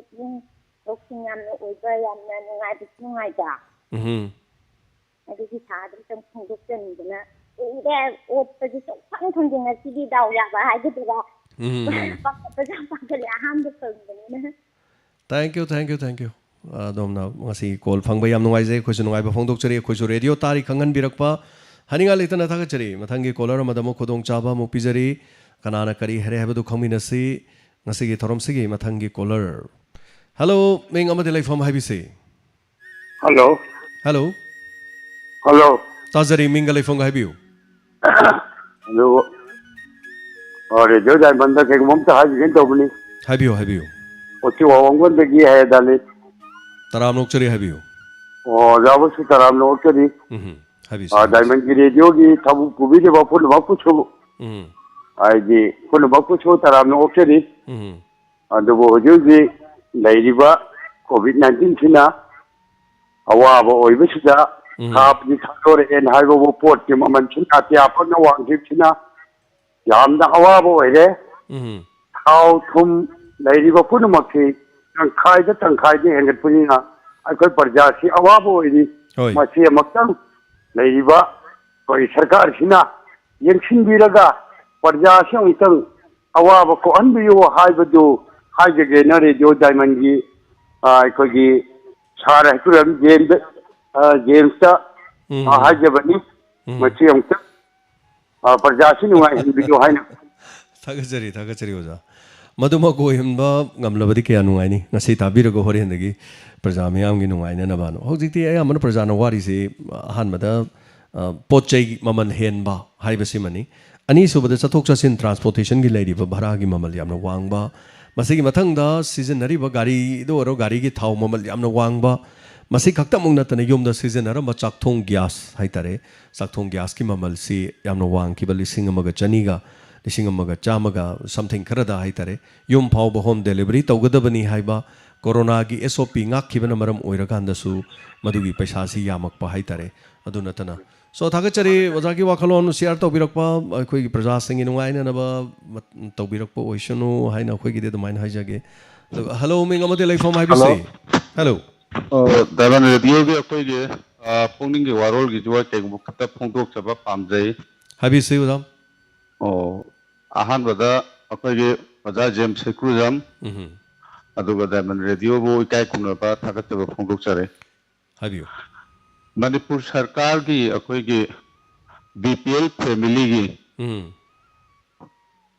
अना lying बदा अखोई की लुपा लाख अमगा मखाई फाव तेंबांग पीबा अदुगुंबा scheme अखोई की मस्या भारगा खंगनबा असांग बा ममिंग Manipur state illness assistance fund हाइरिबे स्कीम मसी अखोई की 2017 दे लोइसिनग्रे 2019 CMHT लाए हाइजरिबा अदुबो 2017 फावबदा 2017 फावबदा लौसुन खिबा अदुगा मखोई तेंबांग पिथोक्तना लेहोबजी एप्लीकांट 1959 लेरे हाइजरिबा अदो हाइरिबा एप्लीकांट सिंजिगी मखोई रिइंबर्स तौननबा अखोई हेल्थ सर्विसेस की डायरेक्टर के राजो न अखोई 2020 की 6 जनवरी द health and family welfare service की अखोई प्रिंसिपल सेक्रेटरी द लेटर थाई अदुबो ngasi फावबदा मदुगी फन हापकना चिंबा अमबो लेते हाइजरिबा हौजिक लाक्चनिंगदि अखोई लायेंग बसलुरिबा मयाम जी अखोई बीपीएल फैमिली हाइजे मयाम न खंगनरबनी सेन थुंगी फिबम यामना सोखरबा अदुबो असिगुंबा मखोई लायेंग बजरेदा सेल की तेंबांग खितंग पीबीरकपजे मखोइददि यामना अचौबा सेनफम अमा याम कानरबा हाइबा अमा ओइरिबने हाइजरिबा हाइरिबा नाबसिंगसे अचौ अचौबा लाइना कैंसर की हार्ट की करिगी तो आतम मयाम जावे हाइजरिबा अना मसीगी पिथोक्तना लेरिबसी अखोइगे अथुबा मतमदा अखोइगे मणिपुर सरकार की अखोइगे हेल्थ की डिपार्टमेंट जो पाइबीरिबा ऑनरेबल सीएम ना अमुतंग मियंग चंगबीरगा असिगुमलबा अखोइगे उपाय लेजेदबा सिंगदा मतें खरदवसु ओइजगदोरिबा सिगुम सेंफम असे अखोइगे थादोक पियु हाइनंगासी डायमंड रेडियो की खोंगदा खुथांगदा मसिंग फोंदोक चेगे तौजबने थागचरी ओजा हाइबिरिसी थबक ओइना पांथोकबिरदि याम नुंगाइदोइनी अदुगा मदु ताबिबो ओइसनो हाइतारे अदुगा आई कनमतंगा हाइजेगिगा हाबियो हंजिन अखोइना मरी लेनेबो डिपार्टमेंट की मिसिंग तोइना उनदना सुम हंजिन उनबदा पोसी ओरक्तबदगी अखोइ 2021 की फेब्रुआरी दा अखोइ मस्याब डिमांड कमिटी नम सेमे सीना अखोइगे फेब्रुआरी तांग अनिदा 2021 के प्रेस रिलीज अम तवे अदगे मार्च की तांग अहुम 2021 दा प्रेस मीट अमजु तौजै हाइरबा सेंफम सिंगजे थादोपियो हाइदना मेदागी थोंदा हाइजबा अदुगा हंदक अखोइगे 2021 की अप्रैल की सॉरी अक्टूबर की तांग 5 दा अखोइ सीएम ओननबा अपॉइंटमेंट अमा पीबीनबा एप्लीकेशन अमा जो पीजे तालक सिदैदा सीएम दा हाइसी हाइबा स्कीम अमा अखोइगे लॉन्च तौरपदगी अखोइ तांग 3 अक्टूबर की अयुक सिदैदा अखोइगे हाइरिबा सेंफम सिंगसी थादोपिननबा फोन तौजबनी रिसीव तौबीरिबा सी अखोइ नुपी अमने रिसीव तौबे महाना याम कुबना हंगी अदुगा आइगी व्हाट्सएप नंबर दा हाइरिबा सिगी मतांग दा अखोइ अथुबा मतमदा पाखुम पिजरके हारगा ngasi फावबदी फंगजद्री मसी जो खरा थुना फंगनबिरगा अखोइगे हाइरिबा सेंफम सिंजो खरा थुना थादोपिबा पामजै लोइनना हानगी मसातदी मणिपुर दा लेरिबा हॉस्पिटल सिंग अमदी मपान दा लेरिबा हॉस्पिटल सिंग दा लायंग बसलुरगा मदुगी हालागे रिइंबर्समेंट की खुदों चाबा फंगे अदुबो हौजिक लेरिबा सीएमएचटी कासिददी मणिपुर की हॉस्पिटल जुमबरी मंगा अदुगा मपान की हॉस्पिटल अमनी खंगतना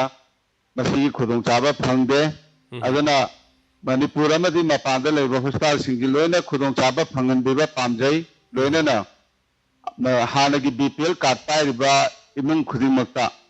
सीएमएचटी कार्ड सी पीबीबा पामजै असुमना उपाय लेजदबा मयामजिबो मतें खरदो जो फंगनबिननबा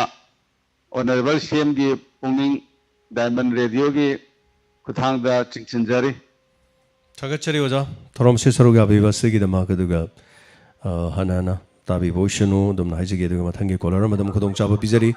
हेलो मिंग अमदे लाइफॉर्म हाइबिसी गुड आफ्टरनून सर आई मयांग सान साउन हाबियो करी हाबिनी अहन खरा नखोई ना होटेल दा चा थक मखोना हाइबदु याम नुआइतद्रम तदि हाइबी गो अदनाइ पाउ डायमंड रेडियो की मतेंग लंजर फंसा खोई अहन लेगी ओल एज पेंशन से मखोई सुब नोम सुंगमद्रे मखोई नाइ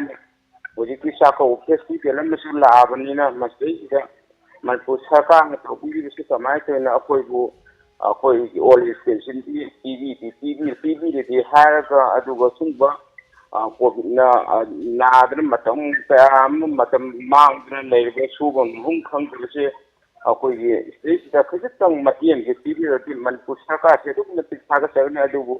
ꯍꯧꯖꯤꯛ ꯇꯧꯔꯤꯕꯁꯤꯗꯤ ꯑꯩꯈꯣꯏꯒꯤ ꯑꯍꯜ ꯂꯃꯟꯁꯤꯡꯁꯦ ꯂꯥꯛꯅꯒꯦ ꯌꯥꯎ ꯂꯥꯛꯅꯔꯕ꯭ꯔꯥ ꯍꯥꯏꯕ ꯃꯌꯥꯝꯗꯨꯅ ꯑꯍꯜ ꯃꯌꯥꯝꯗꯨꯅ ꯑꯃꯨꯛꯇ ꯍꯥꯏꯕꯤꯌꯨ ꯑꯗꯨꯅ ꯑꯊꯨꯕ ꯃꯇꯝꯗ ꯇꯥꯕꯤꯔꯒꯗꯤ ꯂꯩꯉꯥꯛꯅ ꯃꯁꯤ ꯈꯤꯇꯪ ꯃꯤꯠꯌꯦꯡ ꯆꯪꯕ ꯌꯥꯗ꯭ꯔꯥ ꯍꯥꯏꯕ ꯋꯥꯐꯝꯗꯨ ꯃꯈꯣꯏꯅ ꯊꯝꯃꯛꯄꯅꯤ ꯁꯥꯔ ꯃꯗꯨ ꯑꯩꯅ ꯗꯥꯏꯃꯟ ꯔꯦꯗꯤꯑꯣꯒꯤ ꯃꯇꯦꯡ ꯂꯧꯔꯒ ꯁꯥꯔꯒꯤ ꯃꯇꯦꯡ ꯂꯧꯔꯒ ꯃꯌꯥꯝꯅ ꯈꯪꯅꯅꯕ ꯑꯉꯝ ꯑꯊꯧꯁꯤꯡꯗ ꯃꯅꯥꯀꯣꯡ ꯌꯧꯅꯕ ꯇꯧꯖꯔꯛꯄꯅꯤ ꯁꯥꯔ ꯊꯥꯒꯠꯆꯔꯤ ꯍꯥꯏꯕꯤꯔꯛꯄ ꯑꯁꯤꯒꯤꯗꯃꯛ ꯍꯥꯏꯇꯥꯔꯦ ꯃꯔꯤ ꯂꯩꯅꯕꯁꯤꯡꯅ ꯇꯥꯕꯤꯕ ꯑꯣꯏꯁꯅꯨ ꯍꯥꯏꯕ ꯇꯥꯕꯅꯤ ꯑꯩꯈꯣꯏꯒꯤꯗꯤꯀꯣ ꯊꯥꯒꯠꯆꯔꯤ ꯑꯣꯖꯥ ꯊꯧꯔꯝꯁꯤ ꯁꯔꯨꯛ ꯌꯥꯕꯤꯔꯛꯄ ꯑꯁꯤꯒꯤꯗꯃꯛ ꯃꯊꯪꯒꯤ ꯀꯣꯂꯔ ꯑꯃꯅ ꯑꯃꯨꯛ ꯀꯔꯤ ꯍꯥꯏꯔꯦ ꯍꯥꯏꯕꯗꯨ ꯈꯪꯃꯤꯟꯅꯁꯤ ꯑꯩꯈꯣꯏꯒꯤ ꯅꯝꯕꯔ 9077282001 ꯍꯦꯜꯂꯣ ꯃꯤꯡ ꯑꯃꯗꯤ ꯂꯩꯐꯝ ꯍꯥꯏꯕꯁꯤ ꯍꯜꯂꯣ ꯑꯩ ꯍꯩꯔꯣꯛꯇꯒꯤꯅꯦ ꯍꯩꯔꯣꯛ ꯄꯥꯠ 1ꯗꯒꯤ ꯃꯤꯡꯗꯤ ꯀꯔꯤ ꯀꯧꯕꯤꯕ ꯀꯔꯤ ꯋꯥꯐꯝ ꯇꯝꯕꯤꯅꯤꯡꯉꯤ ꯍꯥꯏꯕꯤꯌꯨ ꯂꯣꯏꯅ ꯇꯥꯖꯩꯌꯦ ꯍꯥꯏꯕꯤꯌꯨ ꯉꯔꯥꯡꯒꯤ ꯏꯟꯁꯄꯦꯛꯇꯔ ꯇꯌꯥꯏꯒꯤ ꯑꯍꯜ ꯑꯣꯖꯥ ꯆꯤꯡꯃꯦꯟ ꯁꯅꯥꯏ ꯐꯣꯟ ꯏꯊꯣꯛꯅ ꯃꯥꯟꯈꯔꯦ ꯏꯕꯨꯡꯉꯣ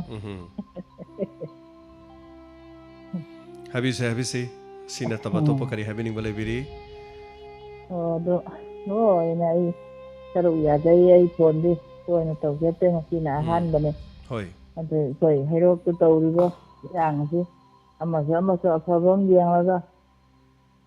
ꯚꯣꯠꯁꯤ ꯄꯤꯅꯔꯒ ꯈꯠꯅ ꯆꯩꯅꯕꯁꯤ ꯈꯠꯅ ꯆꯩꯅꯍꯟꯅꯤꯡꯗꯦ ꯅꯨꯄꯤ ꯑꯉꯥꯡꯁꯤꯡ ꯌꯥꯝ ꯃꯤꯄꯥꯏꯅꯩꯌꯦ ꯁꯤ ꯑꯩ ꯍꯥꯏꯖꯒꯦꯅ ꯇꯧꯖꯔꯛꯄꯅꯤ ꯊꯥꯒꯠꯆꯔꯤ ꯋꯥꯐꯝꯁꯤ ꯈꯪꯍꯟꯕꯤꯔꯛꯄ ꯍꯩꯔꯣꯛꯇ ꯂꯩꯕꯤꯔꯤꯕ ꯄ꯭ꯔꯖꯥ ꯃꯤꯌꯥꯝ ꯄꯨꯝꯅꯃꯛ ꯃꯤꯑꯣꯏꯕ ꯉꯥꯛꯇꯅꯤ ꯑꯐꯕ ꯉꯥꯛꯇ ꯇꯧꯕ ꯑꯣꯏꯕꯤꯁꯅꯨ ꯈꯠꯅ ꯆꯩꯅꯕ ꯅꯣꯡꯃꯩ ꯀꯥꯞꯅꯔꯦꯒ ꯑꯗꯨ ꯇꯧꯔꯦꯒ ꯇꯧꯕꯁꯤ ꯃꯁꯤ ꯈꯔ ꯍꯦꯟꯃꯜꯂꯦ ꯍꯧꯕꯗ ꯉꯥꯏꯔꯤ ꯍꯥꯏꯇꯥꯔꯦ ꯑꯗꯨꯕꯨ ꯄꯨꯛꯅꯤꯡ ꯈꯔ ꯐꯥꯊꯕꯤꯔꯒ ꯑꯐꯕ ꯂꯝꯕꯤꯔꯣꯝꯗ ꯆꯠꯃꯤꯟꯅꯅꯕ ꯍꯣꯠꯅꯃꯤꯟꯅꯁꯤ ꯍꯩꯔꯣꯛꯇ ꯁꯨꯃꯥꯏꯅ ꯊꯣꯛꯑꯦ ꯍꯥꯏꯕꯁꯦ ꯍꯩꯔꯣꯛꯇ ꯂꯩꯕ ꯄ꯭ꯔꯖꯥ ꯃꯤꯌꯥꯝ ꯄꯨꯝꯅꯃꯛꯅ ꯑꯁ ꯑꯩꯈꯣꯏ ꯍꯩꯔꯣꯛꯇ ꯅꯣꯡꯃꯩ ꯌꯥꯝ ꯀꯥꯞꯅꯔꯦ ꯑꯩꯈꯣꯏ ꯌꯥꯝ ꯍꯔꯥꯎꯋꯦꯗꯤ ꯀꯩꯁꯨ ꯍꯥꯏꯔꯝꯗꯧ ꯃꯥꯟꯗꯦ ꯑꯗꯨꯕꯨ ꯊꯥꯒꯠꯆꯔꯤ ꯍꯥꯏꯕꯤꯔꯛꯄ ꯍꯩꯔꯣꯛꯇ ꯂꯩꯕꯤꯔꯤꯕ ꯑꯁꯤꯒꯨꯝꯕ ꯏꯔꯥꯡ ꯑꯁꯤ ꯅꯦꯝꯊꯈꯤꯕ ꯑꯣꯏꯁꯅꯨ ꯍꯜꯂꯣ ꯍꯜꯂꯣ ꯃꯤꯡꯒ ꯂꯩꯐꯝꯒ ꯍꯥꯏꯕꯤꯁꯤ ꯏꯔꯝ ꯁꯤꯐꯥꯏꯗꯒꯤ ꯁꯅꯥꯇꯣꯝꯕꯤ ꯍꯥꯏꯕꯤꯌꯨ ꯀꯔꯤ ꯍꯥꯏꯕꯤꯅꯤꯡꯉꯤ ꯉꯁꯤ ꯚꯣꯠꯇꯤ ꯌꯥꯝ ꯂꯥꯡꯅꯔꯦ ꯑꯗꯨꯕꯨ ꯑꯩꯈꯣꯏ ꯋꯥꯡꯒꯣꯏ ꯀꯦꯟꯗ꯭ꯔꯒꯤꯗꯤ ꯂꯥꯡꯕ ꯏꯔꯥꯡ ꯚꯣꯠꯀꯤ ꯀꯔꯤ ꯑꯃꯠꯇ ꯇꯥꯁꯨ ꯎꯁꯨ ꯎꯗꯦ ꯌꯥꯝ ꯅꯨꯡꯉꯥꯏꯕ ꯋꯥꯐꯝꯅꯤ ꯀꯔꯤꯒꯨꯝꯕ ꯑꯝꯇ ꯊꯝꯖꯒꯦ ꯌꯥꯏꯁ꯭ꯀꯨꯜ ꯀꯦꯟꯗ꯭ꯔꯒꯤ ꯏꯅꯥꯎ ꯕꯤꯟꯗ꯭ꯌꯥ ꯚꯣꯠ ꯂꯦꯞꯅꯤ ꯃꯌꯥꯝꯅ ꯑꯐꯕꯅꯤ ꯍꯥꯏ ꯑꯗꯨꯕꯨ ꯑꯩꯅ ꯍꯥꯏꯖꯅꯤꯡꯕꯗꯤ ꯃꯍꯥꯛ ꯐꯔꯒꯗꯤ ꯀꯔꯤꯒꯤ ꯚꯣꯠꯀꯤ ꯔꯦꯂꯤ ꯆꯠꯀꯗꯣꯏꯅꯣ ꯀꯔꯤꯒꯤ ꯃꯤꯇꯤꯡ ꯇꯧꯒꯗꯣꯏꯅꯣ ꯑꯅꯧꯕ ꯑꯍꯣꯡꯕ ꯍꯥꯏꯕꯗꯣ ꯃꯍꯥꯛꯀꯤ ꯃꯐꯝꯗꯒꯤ ꯀꯦꯟꯗ꯭ꯔꯗꯨꯒꯤ ꯃꯤꯁꯤꯡꯅ ꯄꯨꯊꯣꯛꯍꯟꯅꯤꯡꯉꯤ ꯑꯩꯒꯤ ꯃꯣꯠꯇ ꯌꯥꯝꯅ ꯐꯕ ꯊꯧꯑꯣꯡ ꯑꯗꯒꯤ ꯏꯔꯥꯡ ꯊꯣꯛꯇꯕ ꯚꯣꯠ ꯈꯣꯝꯗꯕ ꯍꯥꯏꯕ ꯑꯐꯕ ꯃꯤ ꯍꯥꯏꯕꯗꯣ ꯀꯔꯝꯅ ꯇꯧꯕꯒꯦ ꯍꯥꯏꯕꯗꯣ ꯎꯠꯍꯟꯖꯅꯤꯡꯉꯤ ꯑꯩ ꯑꯗꯨꯗꯤ ꯌꯥꯔꯣꯏꯌꯦ ꯂꯥꯏꯕꯟꯒꯤ ꯊꯣꯡꯅ ꯍꯥꯏꯖꯕꯅꯤ ꯑꯗꯨꯗꯤ ꯚꯣꯠꯀꯤ ꯅꯤꯌꯣꯝ ꯅꯠꯇꯦ ꯑꯐꯕ ꯃꯤꯅꯦ ꯑꯩ ꯃꯨꯛꯇꯅ ꯂꯩꯔꯗꯤ ꯑꯁ ꯃꯥꯏꯁꯦ ꯃꯨꯛꯇꯅ ꯂꯩꯔ ꯃꯥꯜꯂꯦꯅꯦꯍꯦ ꯀꯩꯅꯣꯅꯦ ꯃꯌꯨꯝꯗ ꯃꯥ ꯐꯔꯦ ꯃꯌꯥꯝꯅ ꯗꯤꯃꯥꯟ ꯂꯩꯔꯦꯅ ꯃꯌꯨꯝꯗꯩ ꯊꯣꯛꯇ꯭ꯔꯦ ꯀꯔꯤꯅꯣ ꯃꯉꯣꯟꯗ ꯅꯨꯡꯁꯤꯗꯦ ꯚꯣꯠ ꯄꯤꯔꯣ ꯍꯥꯏꯔꯗꯤ ꯁꯤ ꯀꯝꯗꯧꯅꯤ ꯑꯗꯨꯗꯤ ꯋꯥ ꯅꯠꯇꯦ ꯀꯣ ꯑꯗꯨ ꯃꯥꯕ ꯌꯥꯝ ꯐꯔꯗꯤ ꯚꯣꯠꯇꯨ ꯈꯣꯝꯗꯅ ꯚꯣꯠ ꯂꯦꯞꯄꯣ ꯍꯥꯏꯗꯨꯗꯤ ꯃꯤꯒꯤꯁꯨ ꯚꯣꯠ ꯀꯥꯅꯅꯕ ꯍꯣꯠꯅꯕꯗ ꯚꯣꯠ ꯈꯣꯝꯕ ꯍꯥꯏꯕꯁꯤ ꯔꯥꯖꯅꯤꯇꯤꯒꯤ ꯃꯥꯒꯤ ꯗꯦꯃꯣꯀ꯭ꯔꯦꯁꯤꯒꯤ ꯃꯅꯨꯡꯗ ꯌꯥꯎꯕ ꯄꯣꯠꯅꯤ ꯑꯗꯨ ꯃꯥꯅ ꯚꯣꯠ ꯈꯣꯝꯗꯨ ꯀꯩꯁꯨ ꯀꯥꯏꯕ ꯂꯩꯇꯦ ꯑꯗꯨ ꯅꯪꯅ ꯌꯥꯝ ꯐꯔꯦ ꯍꯥꯏꯔꯒꯗꯤ ꯌꯨꯝꯗꯒꯤ ꯊꯣꯛꯇꯨꯅ ꯚꯣꯠ ꯈꯣꯝꯃꯣ ꯑꯗꯨꯗꯤ ꯏꯆꯦ ꯋꯥ ꯅꯠꯇꯦ ꯃꯤꯅ ꯌꯥꯝꯅ ꯏꯆꯦꯕꯨ ꯊꯤꯅ ꯉꯥꯡꯉꯛꯀꯅꯤ ꯑꯗꯨꯅ ꯑꯗꯨ ꯍꯥꯏꯕꯤꯔꯨꯅꯨ इलेक्शन कैसु कायब लेते इलेक्शन से वोट खोब याय रैली चटपी मथौनी चटकदबनी सरकार लेंगांगना हारिदी करीनो हौजि हौजि एसओपी की लेबनीना अयाबदु परमिशन दो लौर चलो हाइबगी वाफम खकी वानी वोट थिंगबै वा लेते कीबगी दुगी मनते अमोरे अदुगा वोट नसाना याम फरे हरगदि मीनी यारे हरगदि नंग वोट खोमदुना लैयुना इसेना हारि वादुदी इचेबु मयामना थिना बैकग्राउंड से ngangai isini aduna adu wadu yaroi aduna khomjasanu tawjasanu lamba panasanu vote khomba vote lepamina vote khomdana kanana khomdoino che aduna khomjasanu tawjasanu kajasanu kadredana ma mini yadabaini karedana mayamna ni adana masida koi hai gumchi so thagachari na pharaga di bot kho munu kaidowe rally chatoi no hari adu ya ponte brinda bhot le pi ji nahan kanam to khangam ponte adu yamna khangda bai wani me yamna nahan gi thodok tu the bot khong guram ne ji me yam kawi no brinda bhot le pi ji khangda ba me yam yorom bari nahan di bot to thingu budagi irang am loi thokram ni na o madam brinda bhot le pi boi re ji nahan gi thodok tu no khangram ni si adum khangbi u masi adum bot gi manung ni Masih kau ni dah tahu kata betul. Paumi phuba, paumi dah attack tahu saya masih yang nuai te. Ada na paumi aje, kau di paumi ni deh no. Kau ini tahu jadi se. Mayam dah information piba, mayam dah sini boleh jadi se. Semana tu hari nang ni election dah tu hari nang na cieng yang bayi matang dah tu hari adu tahu ya, ada tahu ya. Acum bahaya tu sahur di mayam kita tahu kalau tahu biru no. Jom dah dum pasal kerja kola dum pam lagi biu. Miyam ki thogol toge hai tar di miyam ki wa ta ba tambiyo as a leadership am ka oita di kari tok tare ma gi asan ba mi yeng ba tambiyo praja miyam ki kholau ta ba tambiyo praja da mi chang mi khai na bi gano ai gi mi loi khai dok piru nu bot lepning ba lep sa sunu tongning ba tawje sunu amana ju khom ba yai amana su khom ba yai congress na ju khom ba yai bjp na ju khom ba yai amot pa thinaro di hun bu hunaro di mot pai mot pangak tani kana bu mot ta ba lerige ngangjari ba igi so asoi ba dum lerongani tabiri ba dom adom gi so asoi ba dum lerongani miyoi ba haiba se asoi ba gi macha ni adubu thamoi seng ba thamoi teng ba miyam gi khan ba haiba du di koina khalu dong na te praja miyam na loin khang adam ni hello ming amade lai form haibi si hello yam bai west bengal de section ni yam ba ngasi matang kuil matung unau phung ba yam ngai je hello haibiyo adong gi apam ba pungning gi warol thambiyo ngasi puning gi warol dai na yam baga unau phangna wahi amani haije ke tawbani haibi si hai kolara man ju haibi rakre akoi gi hantak ki lakado riba mathang gi next 2022 gi da ngan banga election yang election da pangko ko do ise da CM gi akoi gi manipur gi CM sir biren azuma gi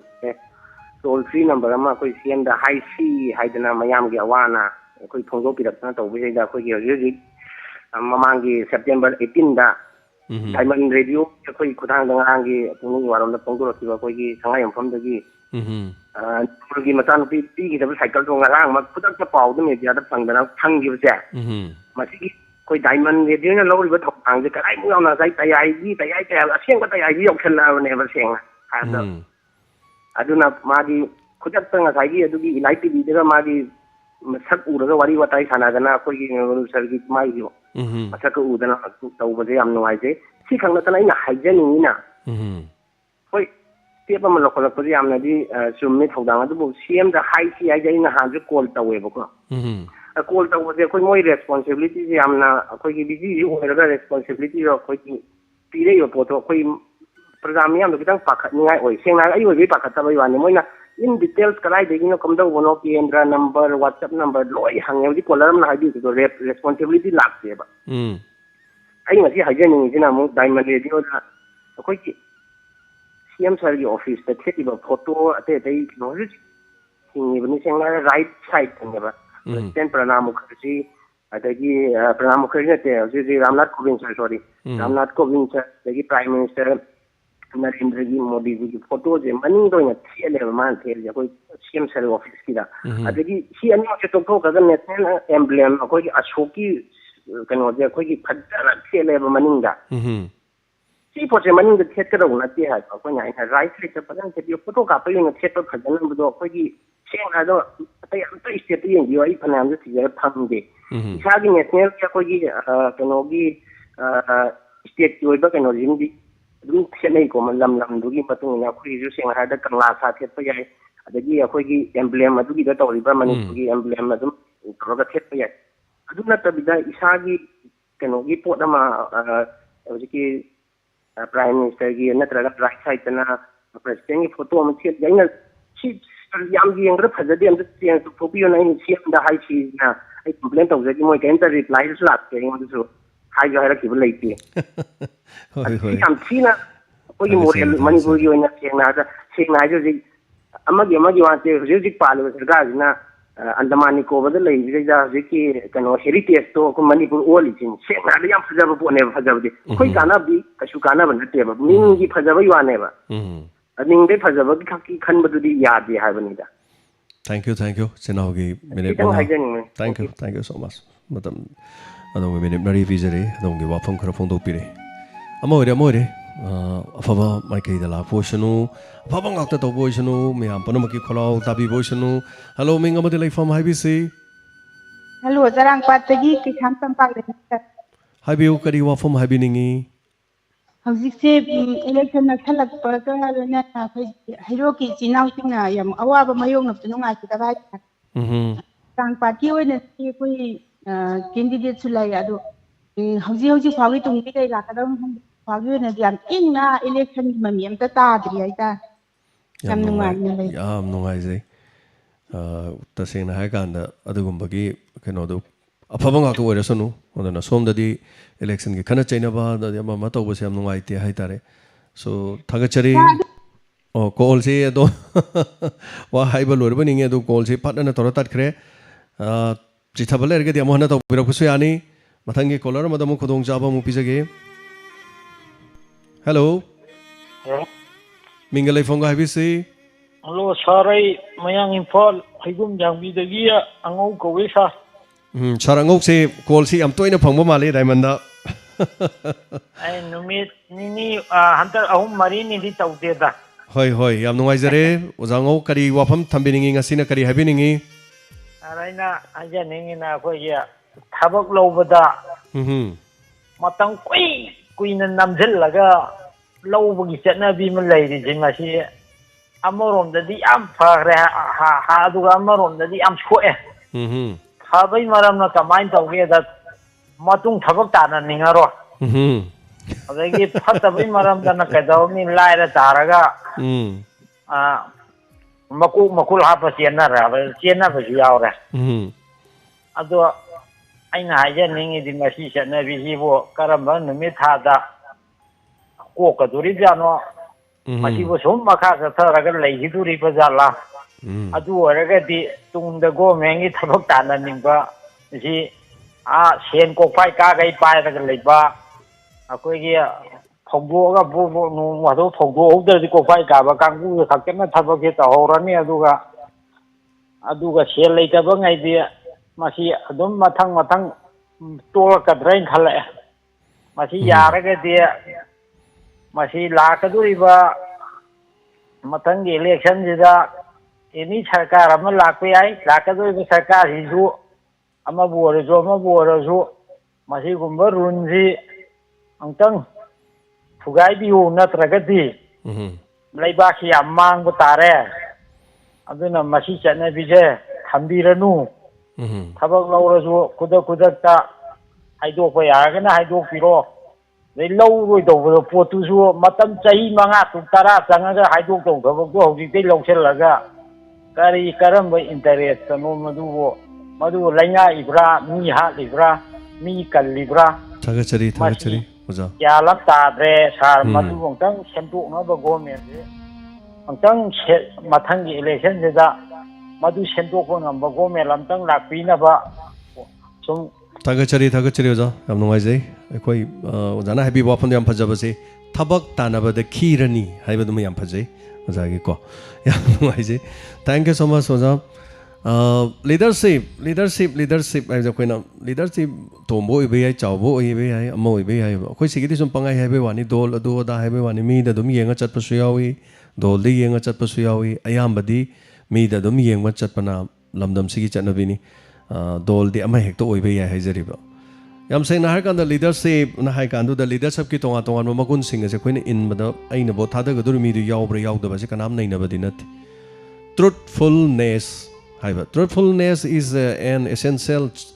trait for great leaders haitare magi amna marui bam khakneba ani so bada responsibility haiba masana true leadership means 100% responsibility for our action aikoi gi action se aikoi gi tawriba aikoi na phongdori ba mayam se gi response se chama lobungam ba mi ama leadership tu da dugi gun ama leigadam ne ani subada accountability haibas accountability leibasi kari mathau tai samna harabada चौखट थौरांगीदमक्ता local area development fund की लुपा करोड़ 10 पीरईसी चप चाब white paper हम पुथोगा सीना अदुदा थादखरे सीना अदुदा सेमखरे सिदगी सी लुपा सी चंगरे सीना समाइन तौगरे सीना सी लेगरे येंबिरो accounting एले लेम बखरदुनो chain चोंबदुनो लौरे समाइन तौरे गायना अकाउंटेबिलिटी से कोई समना हाइजरबदा अइना लोकल एरिया डेवलपमेंट फंड हाइजबई वानेबा अदु नतब हेक थबक अमा पाइखटपदो पाइखलिबा थबक तुगी करम हिसाब तनो लुपा कयागिनो करी पोचंग चंगी करम न चौबगा कयाम सुबा कमाइन तौबा हाइबदुगी अकाउंटेबिलिटी ममियाम द मयक सेंगना अमदि फजन उत्पंगमबदो मदुना करी हाइतरे यामना मदुगी commitment sing will be have a team operate a height level दा मसी पोचला कदोरिनेबा अदुगी मसी मथंग द लॉयल्टी हाइबा लॉयल्टी से कैनो a leader making decision for the greater good where you can put aside our personal needs or goal मसी लॉयल्टी से यामना मथौ ताएबा कोई करी हाइतरे लुचिंग बमदा लॉयल्टी से याउरिब्रा याउदब्रा इदो सेल्फ अवेयरनेस ओइबा great leaders can self reflect their retrospection allows them to be aware of their impact सिनेबा मसी मथंग impression management मसी लेबो ओइगदबनी vision लेबो ओइगदबनी assertiveness ओइबो ओइगदबनी personal happiness leadership means the leading a life influence oigadabani and a success one start with contentment sing self belief masana masabu thajaba ngamba mi masu oigadabani ability to talk wangang thokpa phongdokpa haidokpa problem khudingmak expressing their opinions sing do madu miyam hairi sing do taba ngamba phongdokpa ngamba haiba ngamba hairi sing do taba ngamba masu oigadamne adoni ability to listen appreciation Meena तौरपद सिंथाब हाइगदबनी सिंथाब याउदब मी बदम पंकक तकक लेरे leader हमने यापोनतेब empathy मसी लेबो ओइगदबनी networking अमग अमग require ओइबसिंग से competitive ओरिबा environment से मा networking अम ओइगदबनी result orientation हाइबो वाफम से सु लेगदबनी organization से लेरा कान मसीगी मोंग मतौ समागी structure अम सेमगनि मदु approach तौ मतम द project plan में याम दु effective ओइना चलदि leader दुना मतम पनो मतम माना अवात अपादो खंगने task focus मसी लेबो ओइगदबनी मसी the attention to detail sweet the smell stuff how the leader must be conscious and details मसी में याम से ओइगदमने दुगा reliability मसी में याम से सिकक्ता नते leaders द लेरिबो गुण में याम से लेगदम अखोइ सिदि अदु नते अखोइ सिदि लीडर मा हाइदि बोर्ड हाइदि होजिक तोरगदि खरा यामना येनबा ngamba खरा यामना पीबा ngamba साक साना हनबा ngamba कथो हनबा ngamba ठिका तो हनगनि हाइबगी थाजब पीबा ngamba आइगी मी खनतो आइगी नत्तबा जातु थिन थि ngang ngamba बोर्ड पदोमना तो बहुना ब्राइमी अखोइगी मी नत्रे हारगना मी दुबे तो लुखाक त लेबदोंने तो लेया ब्राइमी मी जो पोगलेनी ममा मपा न पोगलेनी ममा पा पोगलोकान अखोइजु इसा हम पोए गायना इसा दुगी इपान सोलेब मी नेमी अदर अखोइदे बोट पीदरमने नेस मदु फमबद लेकाइगी मी वा हाइरुनु चाक चाबद पाउ पीरुनु मखोइदो खै लेकाइगी थबक थोरमद तो बिरुनु मदु तौदौ नते चाक सिलगदि ngमगदि पुन्नमक सेनबिरो हेक तो पिजौब कनागी माइ मी नत्तब अमै नत्तब अमै नत्तो मयाम तो लोइना पिसनबियो मदु पिसलकांदा करी तौकेबो मा ओइद्रसुने ओइरदौ अखोइदे अदु नते मादुना काला चटखिदोइनिको सिदेना अदु पीजी स्मादि अखोइगी नत्तेना काथोम चटखिदोरिम मिचंग मिखाइ नाइबिनो अइगी इचागे सपोर्ट पिजगे हाइतारि इचाना साना लेरिङेदा लाउहे राहुल लाउ नंगिने नंगे सपोर्ट लेरे इपाना सपोर्ट लेरे हारगा अचौबा अतांगबा चॉकलेट अमा पिजगदम नत्तेबा अइगी इचादुदा अइगी इचादुगा सानमिनरिबा मयामदुसु पिजगदौने अदुकांदा ए इचागा अमदि तिनरिबा ममानबदुगा अखोइ ऑर्गेनाइज अमा लाकनेबा नुंसिनबा अमा लाकनेबा अदोरदि कैदोरनी अइगी इचादुसु हयिंग राहुलगी ममानबदो अदुगी ममा मपाना सपोर्ट लेरमदुदा अइ इचादुसु पिजरकनेबा अदो हजिक्ते मिचंग मिखाइ नाइबजे कनाना हौरगेबु भोट सिल्लांगी बिजिंगिना हौरेबदु अदो मरक्ता करीम यावजदबदि तोमबसु यावदब चावदमि यावदमिदि मपान थोंगमद्रे करी नुमित लोइदोइनो भोटसिबु याम थुना लोइगरदि फनिदान मरमदि मखोइना अखोइ पुंसि सेमबिदौ नते मखोइना अखोइ पुंसि सुबा थाक्तौ नते टेंशन जगे वाफमसिना सो लीडरशिप त लेगदब गुन्दुगी मतंगदनि हाइतारे मैम लोक्सन बिबा अरानबे यावरसु ngapiगनि अदुगा हेलो मिंग अमदि लाइफम हाइबिसि हेलो आई कैरोंग खिमदगी बिनोइने सा तराम लोकचरे हाइबिसि कोइगी कसी उंगी वारोजदा आई वाही अमनि खत थनगिदम सा हाइबियो करी हाइबिनिंग ꯀꯩꯔꯥꯎ ꯀꯦꯟꯗ꯭ꯔꯒꯤ ꯃꯅꯨꯡꯗ ꯑꯩꯈꯣꯏ ꯋꯥꯡꯈꯦꯝꯗꯤ ꯆꯍꯤ 5ꯁꯤꯒꯤ ꯃꯅꯨꯡꯗ ꯑꯩꯈꯣꯏꯒꯤ ꯆꯦꯡꯒꯤ ꯀꯥꯔꯗ ꯍꯥꯏꯇꯥꯔꯦꯀꯣ ꯍꯣꯏ ꯆꯦꯡꯒꯤ ꯀꯥꯔꯗ ꯂꯩꯇꯕ ꯀꯦꯟꯗ꯭ꯔꯁꯤꯒꯤ ꯃꯅꯨꯡꯗ ꯑꯃ ꯑꯣꯏꯔꯦ ꯍꯥꯏꯇꯥꯔꯦ ꯁꯥꯔ ꯆꯦꯡꯒꯤ ꯃꯁꯤ ꯑꯉꯛꯄ ꯑꯣꯏꯔꯝꯒꯅꯤ ꯁꯥꯔ ꯆꯦꯡꯒꯤ ꯀꯥꯔꯗ ꯂꯩꯇꯕ ꯆꯦꯡꯒꯤ ꯀꯥꯔꯗ ꯂꯩꯇꯕ ꯑꯇꯣꯞꯄ ꯀꯦꯟꯗ꯭ꯔꯁꯤꯡꯗꯤ ꯈꯪꯗꯦ ꯀꯩꯔꯥꯎ ꯀꯦꯟꯗ꯭ꯔꯒꯤ ꯃꯅꯨꯡꯗ ꯑꯩꯈꯣꯏ ꯋꯥꯡꯈꯦꯝꯁꯦ ꯆꯦꯡꯒꯤ ꯀꯥꯔꯗ ꯂꯩꯇꯕ ꯍꯥꯏꯕꯗꯤ ꯃꯁꯤ ꯀꯔꯝꯍꯥꯏꯅ ꯇꯧꯔꯤꯖꯥꯠꯅꯣ ꯍꯥꯏꯕꯗꯤ ꯊꯕꯛ ꯇꯧꯕ ꯉꯥꯛꯇꯅꯤ ꯂꯥꯏꯔꯕꯒꯤ ꯄꯪꯈꯩꯗ ꯆꯟꯗꯦ ꯍꯥꯏꯗꯅ ꯇꯧꯕꯤꯔꯤꯕ꯭ꯔꯣ ꯀꯃꯥꯏꯅ ꯇꯧꯔꯤꯖꯥꯠꯅꯣ ꯆꯦꯡ ꯁꯨꯡꯐꯪ ꯐꯪꯗꯕ ꯖꯥꯠꯂꯥ ꯆꯦꯡꯗꯤ ꯁꯥꯔ ꯑꯩꯈꯣꯏ ꯕꯣꯇꯔ ꯑꯃꯗ ꯆꯦꯡ KG 3 ꯐꯪꯉꯦ ꯕꯣꯇꯔꯗ ꯑꯗ ꯕꯣꯇꯔ ꯅꯠꯇꯕ ꯑꯩꯈꯣꯏꯒꯤ ꯅꯁꯥꯒꯤ ꯆꯦꯡ KG 5 ꯐꯪꯒꯗꯧꯅꯤ ꯑꯗꯨꯅꯤ ꯑꯗꯥꯅꯤ ꯀꯥꯏꯗꯨꯗꯤ ꯑꯗꯨꯝꯕꯗꯨꯗꯤ ꯑꯃꯠꯇ ꯐꯪꯗ꯭ꯔꯦ ꯁꯥꯔ ꯍꯣꯏ खरा येनार सुम चरा वनबी ताते चामिना भाई तारे सर अदुबु मयाम पुल्लगा मदु करीमता हाइनद्रब जाला करीमता वाफमदो तानद्रब जाला सा कि सुम तान जाय दु खरा मस्ती पगी अदुम पी पनि हागा मोइना लोइ लोक्सन बिग्रबने सा अदु कोइ सुम ngaइजबने अदु चही 5 फाराजबोदा पाइदबसिसु कोइ मणिपुरदा ख्वाइदगी ममिंग लेना कोइ रेकॉर्ड थमगी माले ꯑꯁꯤꯁꯨ ꯑꯉꯛꯄ ꯑꯃꯅꯤꯅꯦ ꯍꯣꯏ ꯑꯉꯛꯄꯁꯤꯡꯒꯤ ꯃꯅꯨꯡ ꯆꯟ ꯍꯥꯏꯇꯥꯔꯦ ꯁꯥꯔ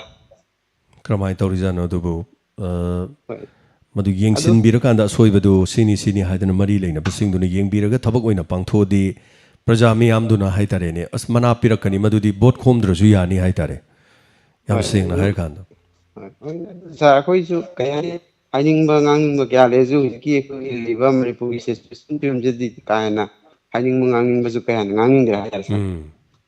ꯑꯗꯨꯕꯨ ꯗꯦꯃꯣꯀ꯭ꯔꯦꯁꯤ ꯍꯥꯏꯁꯦ ꯑꯩꯈꯣꯏ ꯗꯦꯃꯣꯀ꯭ꯔꯦꯁꯤ ꯆꯠꯂꯤꯁꯦ ꯑꯩꯈꯣꯏ ꯑꯅꯤꯡꯕ ꯑꯄꯥꯝꯕ ꯐꯣꯡꯗꯣꯛꯄ ꯌꯥꯏ ꯍꯣꯏ ꯃꯤꯉꯣꯟꯗ ꯆꯤꯟ ꯊꯤꯕ ꯏꯃꯨꯡ ꯃꯅꯨꯡꯗ ꯉꯥꯡꯅꯕ ꯐꯖꯗꯕ ꯌꯥꯝ ꯑꯗꯨꯒꯨꯝꯕ ꯂꯣꯟꯗꯨꯗꯤ ꯁꯤꯖꯤꯟꯅꯕ ꯌꯥꯗꯦ ꯑꯗꯨꯕꯨ ꯑꯩꯈꯣꯏ ꯋꯥ ꯉꯥꯡꯕ ꯇꯥꯕꯅꯤ ꯋꯥ ꯉꯥꯡꯗ꯭ꯔꯗꯤ ꯑꯩꯈꯣꯏ ꯐꯣꯡꯗꯣꯛꯇ꯭ꯔꯗꯤ ꯑꯩꯈꯣꯏ ꯀꯔꯝꯍꯥꯏꯅ ꯇꯧꯅꯤ ꯑꯩꯈꯣꯏ ꯑꯦꯛꯁꯄ꯭ꯔꯦꯁꯟ ꯐ꯭रीडम ꯑꯣꯐ ꯑꯦꯛꯁꯄ꯭ꯔꯦꯁꯟꯗ ꯑꯩꯈꯣꯏ ꯍꯥꯏꯒꯗꯕꯅꯤ ꯃꯗꯨꯕꯨ ꯃꯤꯌꯥꯝ ꯄꯨꯝꯅꯃꯛꯅ ꯍꯥꯏꯇꯥꯔꯦ ꯃꯁꯤ ꯀꯤꯅꯕ ꯌꯥꯎꯏ ꯋꯥ ꯉꯥꯡꯉꯨꯔ ꯐꯥꯔ ꯖꯦꯜꯗ ꯊꯝꯖꯟꯕꯤꯅꯦꯅ ꯀꯤꯕꯁꯨ ꯑꯗꯨꯝ ꯌꯥꯎꯗꯕ ꯅꯠꯇꯦ ꯑꯗꯨꯕꯨ ꯑꯃ ꯑꯣꯏꯔꯦ ꯉꯁꯥꯏꯒꯤ ꯇꯁꯦꯡꯅ ꯍꯥꯏꯔꯀꯥꯟꯗ ꯑꯩꯈꯣꯏꯒꯤ ꯃꯅꯤꯡ ꯇꯝꯕ ꯂꯩꯕꯥꯛ ꯑꯃꯒꯤ ꯃꯅꯤꯡ ꯇꯝꯅ ꯆꯠꯂꯤꯕ ꯚꯥꯔꯠꯀꯤ ꯗꯦꯃꯣꯀ꯭ꯔꯦꯁꯤ ꯆꯠꯂꯤꯕ ꯃꯐꯝꯗꯤ प्रजा ꯄꯨꯝꯅꯃꯛꯅ ꯃꯥꯒꯤ ꯑꯐꯪꯕ ꯐꯪꯗꯕ ꯃꯅꯤꯡ ꯊꯨꯡꯕ ꯊꯨꯡꯗꯕ ꯄꯨꯝꯅꯃꯛꯇꯣ ꯍꯥꯏꯕ ꯌꯥꯏ ꯆꯩꯕꯗꯤ ꯌꯥꯗꯦ ꯆꯤꯟ ꯊꯤꯔꯒ ꯆꯩꯕꯗꯤ ꯌꯥꯗꯦ ꯑꯗꯨꯕꯨ ꯃꯗꯨ ꯑꯗꯨꯝ ꯋꯥꯀꯠꯂꯒ ꯍꯥꯏꯇꯥꯔꯦꯅꯦ ꯍꯥꯏꯕꯗꯤ ꯌꯥꯕꯗꯤ ꯋꯥꯐꯝꯅꯤ ꯍꯥꯏꯇꯥꯔꯦ ꯑꯗꯨꯕꯨ ꯑꯦꯅꯤꯋꯦ ꯆꯤꯅꯥꯎꯒꯤ ꯋꯥꯐꯝ ꯇꯝꯕꯤꯔꯛꯄ ꯌꯥꯝ ꯅꯨꯡꯉꯥꯏꯇꯦ ꯍꯥꯏꯔꯤꯕꯁꯤ ꯆꯦꯡ ꯐꯪꯗꯦ ꯑꯗꯨꯒ ꯑꯇꯩ ꯀꯦꯟꯗ꯭ꯔꯗ ꯍꯧꯖꯤꯛ ꯌꯦꯜꯂꯤꯕ ꯃꯌꯥꯝ ꯆꯦꯡ ꯀꯤꯂꯣ 5 ꯌꯦꯜꯂꯤ 10 ꯌꯦꯜꯂꯤ ꯑꯗꯨ ꯇꯧꯋꯦꯅ ꯍꯥꯏꯅꯔꯤꯁꯤꯡꯁꯦ ꯇꯥꯕꯤꯔꯝꯒꯅꯤ ꯍꯥꯏꯔꯤꯕ ꯑꯗꯣ ꯀꯦꯟꯗ꯭ꯔ ꯑꯇꯩꯗ ꯌꯦꯜꯂꯒ ꯀꯦꯟꯗ꯭ꯔ ꯈꯔꯗꯅ ꯌꯦꯟꯗꯦ ꯍꯥꯏꯕꯅꯆꯤꯡꯕ ꯉꯔꯥꯡ ꯅꯍꯥꯟꯁꯨ ꯇꯣꯛꯄ ꯆꯤꯡꯒꯤ ꯇꯧꯔꯤꯕ ꯃꯌꯥꯝ ꯈꯕꯔꯗ ꯀꯔꯤꯗ ꯌꯥꯎꯔꯤꯕ ꯃꯌꯥꯝ ꯑꯦꯄ꯭ꯔꯤꯜ ꯊꯥꯗꯒꯤ ꯆꯦꯡ ꯐꯪꯗꯦ ꯈꯣꯠꯇꯦ ꯑꯗꯨꯅ ꯃꯁꯤꯒꯤ ꯆꯦꯡꯒꯤ ꯈꯣꯜꯂꯥꯎ ꯍꯥꯏꯇꯥꯔꯦ ꯆꯦꯡꯒꯤ ꯈꯣꯜꯂꯥꯎꯁꯤꯗꯤ ꯑꯩꯈꯣꯏꯗꯤ ꯚꯣꯠ ꯀꯥꯔꯤꯕ ꯑꯃꯗꯤ ꯍꯧꯖꯤꯛ ꯄꯥꯏꯔꯤꯕꯁꯤꯡꯕꯨ ꯑꯩꯈꯣꯏꯅ ꯁꯤꯡꯅꯕꯒꯤ ꯋꯥꯐꯝ ꯀꯔꯤꯝ ꯂꯩꯇꯦ तसेंगबदी भारत की नागरिक चेंग किलो 5 फंगफम थोई हाइबसिदी मसाना पीरिबो वानी खोइन हाइब नत्रसु मणिपुर की हाई कोर्ट न मदुगी ऑर्डर म थोक्तना हाइरिबसि लैरिबनी अदु मणिपुर की हाई कोर्ट तुदी चैंगमदे अदु अखोइदी पल्लग बोट खोम मफम एक बोट की मफम द कोइ पल्ल ngangiमनी कैगिनो हाइ कान अस डायमंड तौब करी जेम साइबर कैनो अदुना बोट की दमक माना असे तो चेंग अदु मै ngang दना अदु तवे अदा तवे हारिमनी कैनो अदुबु हाइबियो हाइमने खुदी असेंगमनि ngangnarido कोर्ट थेंगनरजु थेंगनसे आइनी कीबो कैम लेते मसाना चेंग किलो 5 फंगदौनी हाइबस फंगदबनी हाइना जेम्स हाइग्रुजमना हाइ मतमदा मदैदो जेम्स त साउबिरी दु मरमदु करिनो सिन अनि दगी अमा खाइदोपजु तरुक लेब्राबो अनि दे अमा खाइदोपजु अमा नत्रो प्रजा की खोलाउनी लाउताबनी पीगदबनी प्रजा की चेंग किलो 5 पीदबदुदी करिगिनो खंगदे मयामना दुम खनबिरो मयाम की खुबीदो सिदा दुम लोई लेरे अदुना पीगे पीहलोय तौगे तौलोय जदुम लोई लेरम सो टेंशन जगे वाफम जे कैसु लेते बोट खोम बनते बोट हाई बनते ईसा की राइट ईसा की फ्रीडम योली थांगा तुम खोंखुट पुलगा लेबिरिब्रो मयाम पुनमपो अदुना हाई ताबने फोंदोक ताबने ममा मपादा मचाना हाइबगुमबने प्रजा मयामना वाकले इसी लेंगाक्तुनो खनगदबसि ओ आइगी इसासे इंगोदा दिमानम तौरै माले माइगी मनिंग थुंगनबसि करमाय तौसिगे कैतुकजि खनदौ नत्रो इसादुना खोंगाव लेबियो फुरि लेबियो हारे जेल थमजलदि कमदौ दोरिगेबो इसादु समाय समाय हायरे माना समाय समाय तौरे अदु इसादु मागी थुंद्रे अदु चाकथुंग फंगद्रे कॉलेज द लाइक तमगे बोर्डिंग द लेगे मदु चाक पिजरुनु फुरो कमांडो थाजल फुदलु मदु कमाय यादोइनो मपी मपा मा हाय तारगदी मचा मसुदु लेतारे मचा मसुदु लेरदी मदु कंप्लेन लाक्ता बने कंप्लेन दु लाक्तरदी कंप्लेन दु तानिंग द तारदी मियाम की कंप्लेन मियाम की वकत ताब पाम द तारदी लुचिंग बदो ओइ बिरुनो ओइदोबो मयाम लेजरम जनी हेलो मिंग अमति लेफॉर्म हाइबियो हेलो हेलो आई कोपाले से लेकायदगी प्रेमलता खारोपम हाइबियो करी हाबिनी नान डेट 19 दा लाक्सरम बदुने लफु चा लौबदो होय होय तगाई नान लफु दो हिंगे याम नुंगाइरे टाइमिंग सादरे नोंग चुबगी केतौदनाना अरे केनोमता पुनिंग वालदा केनोमता फंगतोक तगेना फोन तौजरकने हाइबियो हाइबियो अखोगी खुराईगी कोपालेशन लेकायगी जगह से लंबी से यामना नुंगाइत्रेबा बोट मयाम ने कछु सुंदीगने दि थाजदरे अखोगी मनाकी अनक जगह सिदगी अमसु बोट लेपबनिने को खंग जदुनरा करीनो बोट सुकेन सेंबीद्रे सही मंगा से लंबी से अपने हदकी नोंग सुबद तत्प सुया याद्रेबा थंगाल से अखोगी तोती पाए फुंबैने अमुसु तौबला अरोगी दे फिबम मकायरेबा अखोगी ने पोट लेरगा चागदब हिंजांग फदिगोम लेगेगा खंबदे थंगाल थोक्तंदना थाक्तना तोए रोजी खुनुगाइतबे फदिगोम थाक्तना चारे कोई सी करीनो हाइबद कोई ग्यालम तादे हाना ममांग सु नोंग सुब कया कया दसु याना हाइरबनेबा अरो अंत ताबीदरे बोट यौदरोबनेना अनौ मथंगी लाकोदा खंगन सी हाइरगा लोइसनजरगे थागचरी तरोमसिदा सरुगा बिरकपा पुनिंगी वारोल फोंदोपिरकपा पुष्पा ना हाइबिरे होरेन सार होरेन फाबा लाक्चनी हरी पुष्पा इने कनागुम मफम अकाइबो वांगांग किब लेते चेंग किलो मंगा फंगदबनी हाइबसिदा सावरदी करी हारुनी अदुगिदमक्ता जेल लेतरे लेजतारेदना अदुम थोलासु अदुम हाइनी अदो इन जेल लेरो थोलगा चेंग किलो अहुम खक फंगदमनी हाइगदराबाइना करीमता हाइरोय अदुना खोइगिदी मियामना हंगकपदा चुम्बदो हाइ ताबनी भारत की संविधान पीरिबा मधुगी मनुंग गातनी आउट ऑफ कनो नत्ते नोंमई पायरगा NSA हाय तारे मधु ताननब खोइन होनखिब नत्ते मिंगोद एक्सटॉर्शन तौबगी वा लेते मीगी मयुमदो साइजिन द मैना चोरुबगी वा लेते करीमथ लेते अदुना असेंग चुम्ब खरा मियाम द खोइदी पाउदम जब खक्तनी ईश्वरन पिरकपा डेमोक्रेसी की भारत की तोंगा तोंगान लेरिबा सरकार की गवर्नमेंट असगी अचुम्बा पिरकलिबा हाइतरे कोई मियाम की फंगफम थोकपा मयाम की अधिकार मयाम दो मधु पंजबई वा खक्तनी हाइतरे हेलो मिंग अमते लेफॉर्म हाइबिसी हेलो हेलो मिंग लेफॉर्म हाइबियो Saban ha ko mala kay begu nam pun ma. हाइबियो Ji manga manga yen. Motor mata. होय होय Ya san ka ta pai ni do. याम नुंगाइजै चो दुने असि मंगा येले हारिजिबो अइना चिन्थेरु या पोन्तेबा मंगा येली न दोम हाइबिरेदो अदुने अइना हाइजरिदो सो मफम खर दे येंदे मफम खर येले सेंगलोम दमु लाक्सले ngasi je last loisilak padai tare matam loisale ngasi gi color gi mayam gi pungni warom phongdo puse so hello ming amade leifom haibiu hello athoban ba mo leiraktagi tilo haibiu kari habiningi kolara mana sai kerau kendra gi sing kap thang de haibi bado adugido एजेंसिंग तुना ये लेबा मीजिंग तुना पैसा लगा थंबिराम गनी मदुदी खोने बुदी खंगजब नचद्रे अमदे अमदे ओइरमनी सोइदना ये लेइब्रा लाइब्रा लाक्त्रिब्रा केनोमदि तोरमनी पैसा लगा थंबिराम गनी होजे मयाम न ये लेजे कोविड की जो अदगी नबसा की जो कापता ngakतनी चेंग ये लेजे अदुदना अदगी बायोमेट्रिक तसुनी चेंग ने लिसे दुना एजेंसिंग ना पैसा लगा थंबिरंग बनी anyway मोरे को अफबंगा दो लापि बोशन अदु हाइजा के तौ बनी अकोई इसा मक्सु एजेल ओजरी ओके थागचरी अदु मियाम पनो मन चेंग किलो मंगा येंदबा ना होजिक तौनरी को खुनगी मियाम ngarang na hansu पाउदगा यावी तोप जिंगीगा अप्रैल थादगी चेंग येंदे गाना चुमिरा चुमद्रिरा मधुमदी मियाम पनो मकी खोलाउनी ना प्रजा मियाम ना अमा थांखनदना तौबसु यावरी हाइजरिबको थागतचरी सारगी थौरम खुदिंगमक लोइना नुंगाइजै अदगी अदुम स्पेक्टेटायाय अदुम लेपना हौदै लोइफाव ताजरी अतेंबगिसु अंगनबगिसु सी हारगा लोइसनजरगे सार थैंक यू थागतचरी हन्ना थागतचरी थोरम से Serug आबिरकपा सिगिदमा ngasi miyamgi pungning warol thorom phungdokpa mathang asi loisinjare mateng pangbirakpa nungsijaraba diamond radio gida arong nomai khonggi imung du yaragadi ngasi ekhoida call amuktang natraga message amuktang thabirau adongi number du ekhoina khangdabana haitare ekhoiga pau phaunagadaba mateng pangba laksagadaba amakhak leijari maraksida खरंगना लाकपी यारमसु अइना नारुबा हाइतारे अइगे operation अमखक तरुबदुना चटपंग मुद्रबसु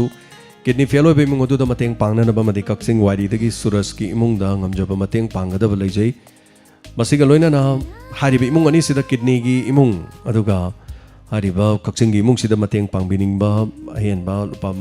manga tara yang kai chama mateng pangbiningba singsu do mateng pangjan birakpa yai pangbirakpa su yam jauri maming khara lauthokjage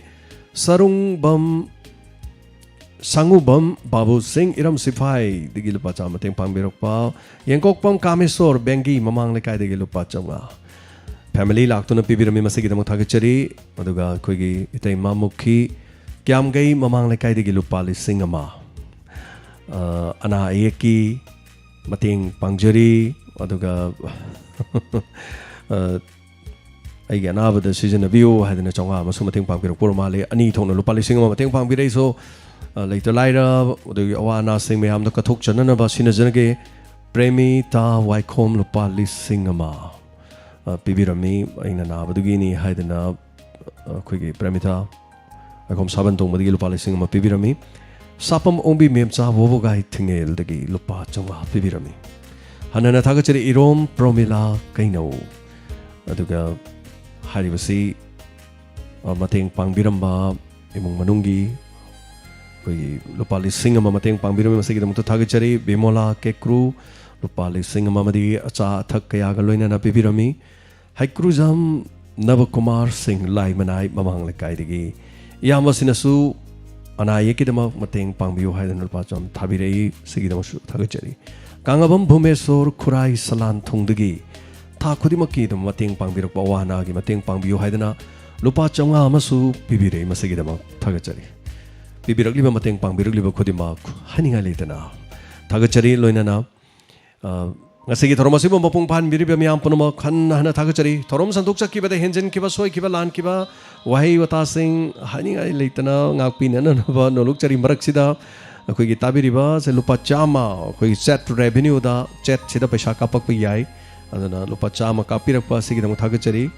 ado kapiba mioisi aina ujohogdre ngasai wangangi ngeda haitare but thank you so much masigi damakta hanna thagachari adum yam punama ngasigi mathang se thorom loisin jibagi yabada logjari ngasigi inspector tayagi loisilakpa athengbada sandukcha gudurbe thorom asida basanti matau kramna kari digi narakhibano aduga hari basagi tangkak makha da kari satharkwadage amade dipu da furakkiba mioi sing kari torokhe habadu election ga mani leinana satharkiba trend kaya maruma sing asigi inspector tayagi tangkakta soidana khangminarasi ngasigi damakta di matang asida pungning warol thorom loisinjare tabiriba sing mayam punomopu james haigurjamna thorom loisinjabagi abada logjari punomopu amokhana khurumjari